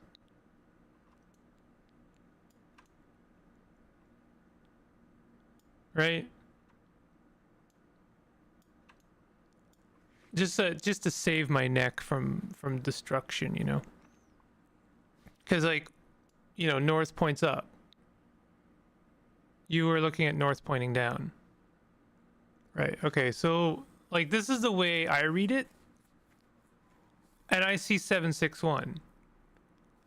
But that one on the right assumes that the room is not part of it, right? So if you include the room, then it could be 769. Or I guess if you're really stretching, 767. But I don't know. Then again, the room on the bottom left to me looks like a 1 if you just look at the negative space.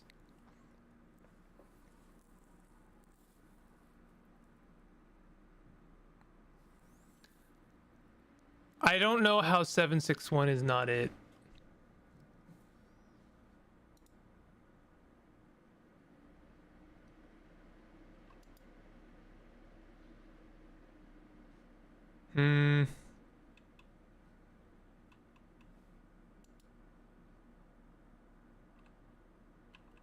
Again, that's assuming that that is in fact the solution, right? Because like I'm just assuming that because they show us the north pointing to the right that you have to rotate it. Bottom left definitely looks like a 1. Well, I tried 176. I did try 176 and it didn't work.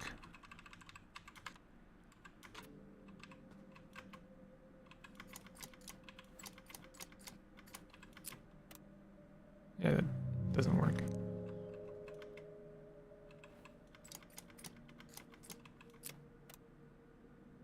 Nah, I'm just guessing.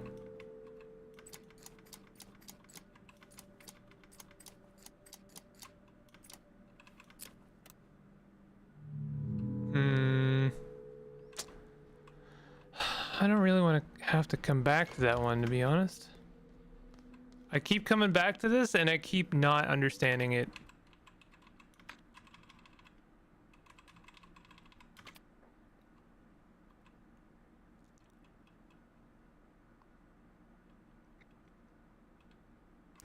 The only other thing is like, is there a number hidden in any other context?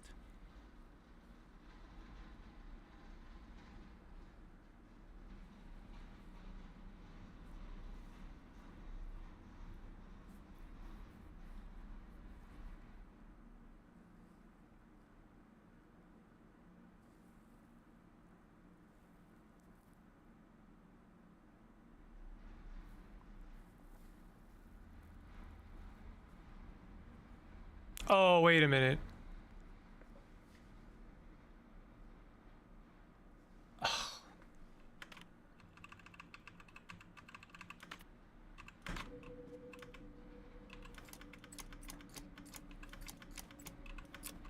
There we go. Yeah. Did we both see it at like the same time?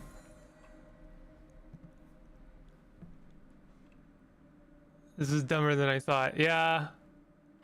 That's how I feel like I'm gonna feel a lot of the time while playing this game. So we have a new it's the negative space. It was literally just the lines, just the walls basically. All right, let's that's actually giving us a clue for a change. You know, this game is feeling to me kind of like a an actual jigsaw puzzle, in that it feels like you gotta kind of do the corners first, if that makes sense. So like we've got our maps now. We've got all the maps, and so now we finally have a little bit of context. So this is 314 in theory.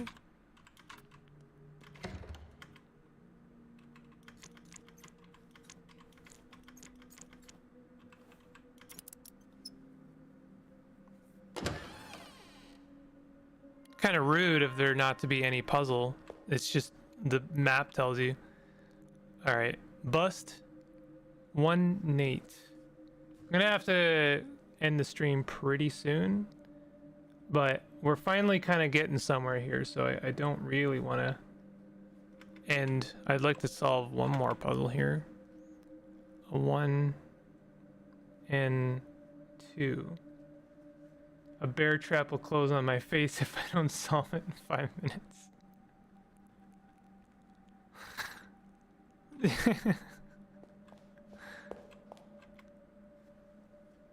Three, 1, L, E, I. 3, 1, and 2.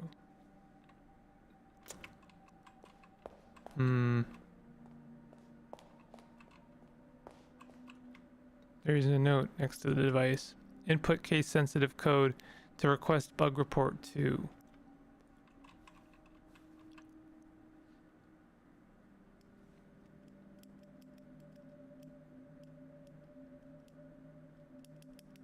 Okay.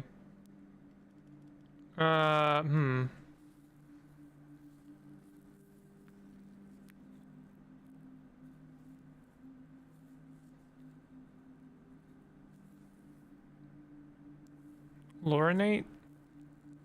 Well, there's Lorelei. Wait, there's no O.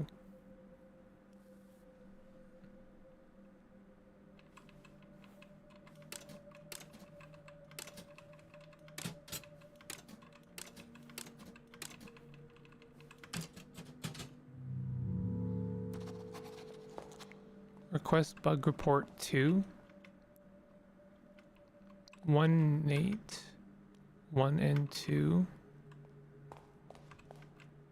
3 1 lie. 3 2 3 1 and 2. What do you mean no 0? The letters are in alphabetical order.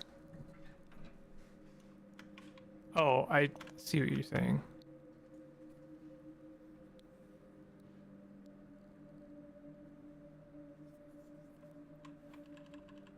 I meant in the busts. Lorelei? Well, okay, it's probably case sensitive, right?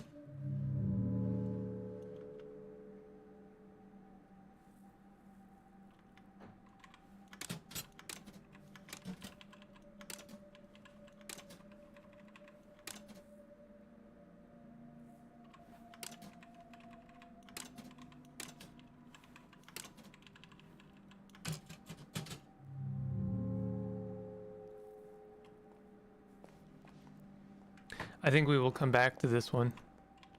Because I don't have the foggiest idea of what it wants from me.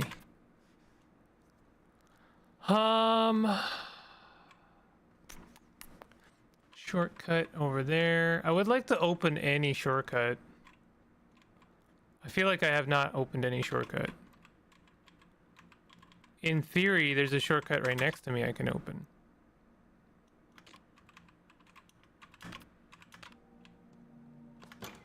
I guess this is opened on the other side.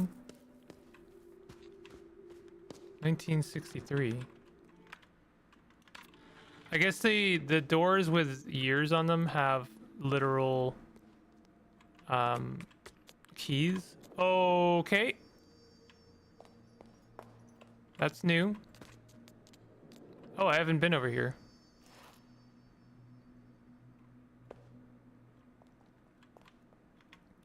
Lorelei Wise, Gnome. Nome? In Nome, we were invited to see the thoughts of a person as they are formed. 9 slates, some containing letters, forming a seemingly nonsensical word, seem to grow as ideas on the subject's forehead. The piece is cryptic, even maze-like, and ultimately lets us use our imagination to project our own ideas onto its slates.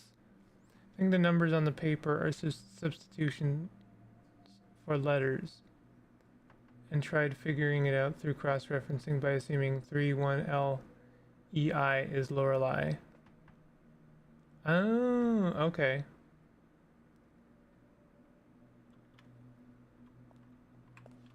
So this looks like Nero.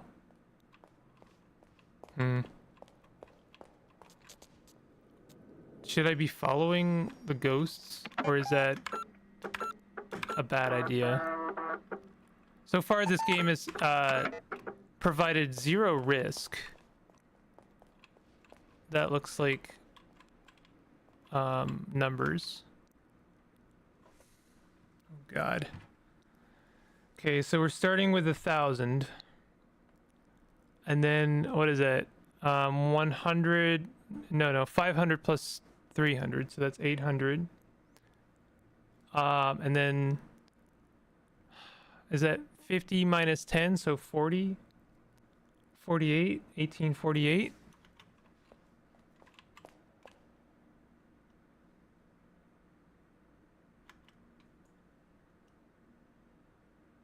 Why must I suffer so? 1848. No.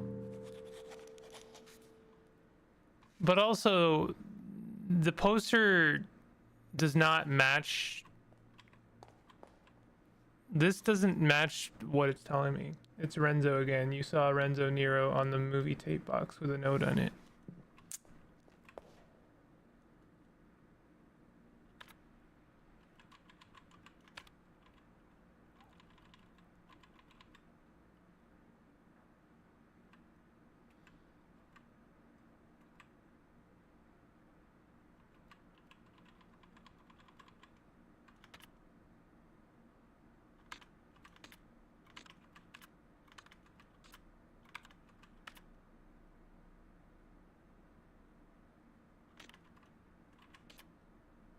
Renzo Nero. These are all by Renzo Nero.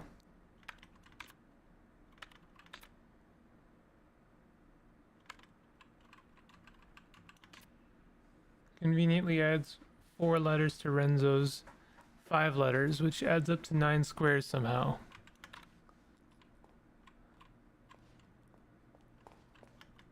One, two, three, 4. So like, to me, this is 1 and an 8. 48. But that doesn't seem to be right. Oh, wait a minute. Oh god, do you think the numbers match what's on the keypad? So then that's, oh god, I don't know what most of those say. Okay, hold on. 1, 2, 9. I'm just doing the ones I can read properly. I guess that's 2, 7 on the bottom. 0, 4, and then I guess 5 and 6.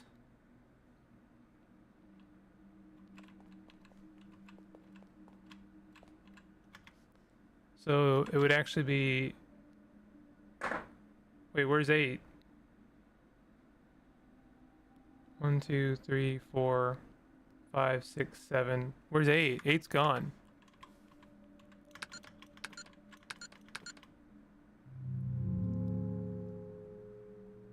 There's no 8. Unless 8 is 0.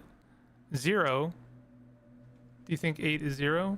That doesn't make any sense. It doesn't look like 8. Okay, I'll try that. So 1848. No, that wasn't it.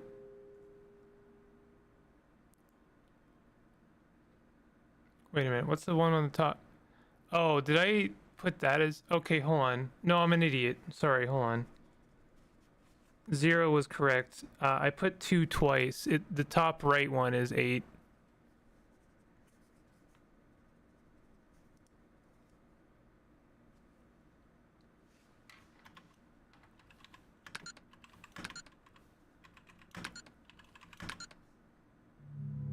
Still no?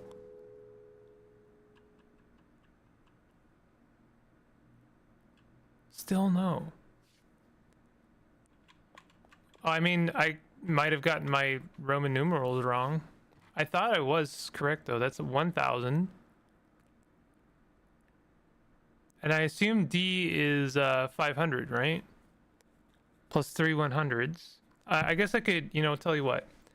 I'll write down MD CCC XLV 11. All right. Now let's whoops. Let's get out our trusty hints. Where is it? Documents.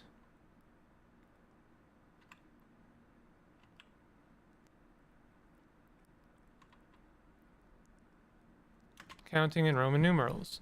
I'm pretty sure that's the one right there. It even tells you 500 plus 300, which is, oh yeah, so 1847. Am I an idiot? I'm an idiot. 1847, not 8.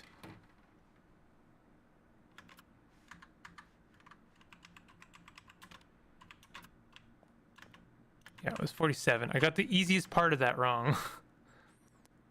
1847. There we go.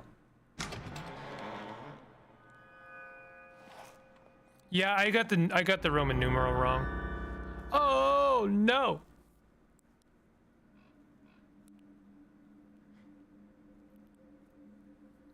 All right. You know what? What a good cliffhanger.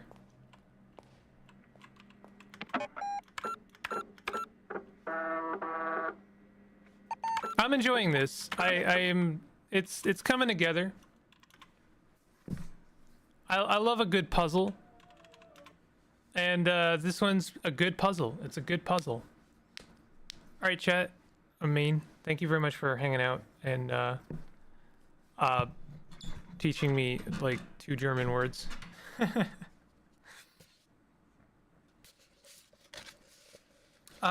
Tomorrow's Friday. I should be around tomorrow. We'll do some more of that. Maybe I'll do some more Fractal Block World. I might start us off with one more Corgi Space because I'm actually really enjoying those. I think those are really cool. This is a puzzle RPG to be exact. Is it? I guess so. Either way, it's damn good. It's a really good puzzle adventure. Like, it's got chops, and it doesn't make me feel like it's insurmountable. So I am really enjoying that. But anyway, I'll be around tomorrow. We'll do some more of that. We'll do some more Corgi Space. I'll probably play a couple other things just to round things out. And maybe you'll do another demo. Who knows? I'll see y'all later. If you want to hit some buttons, that's cool. I'll see y'all later. Take it easy. Take it easy. Goodbye. Goodbye. Good Friday.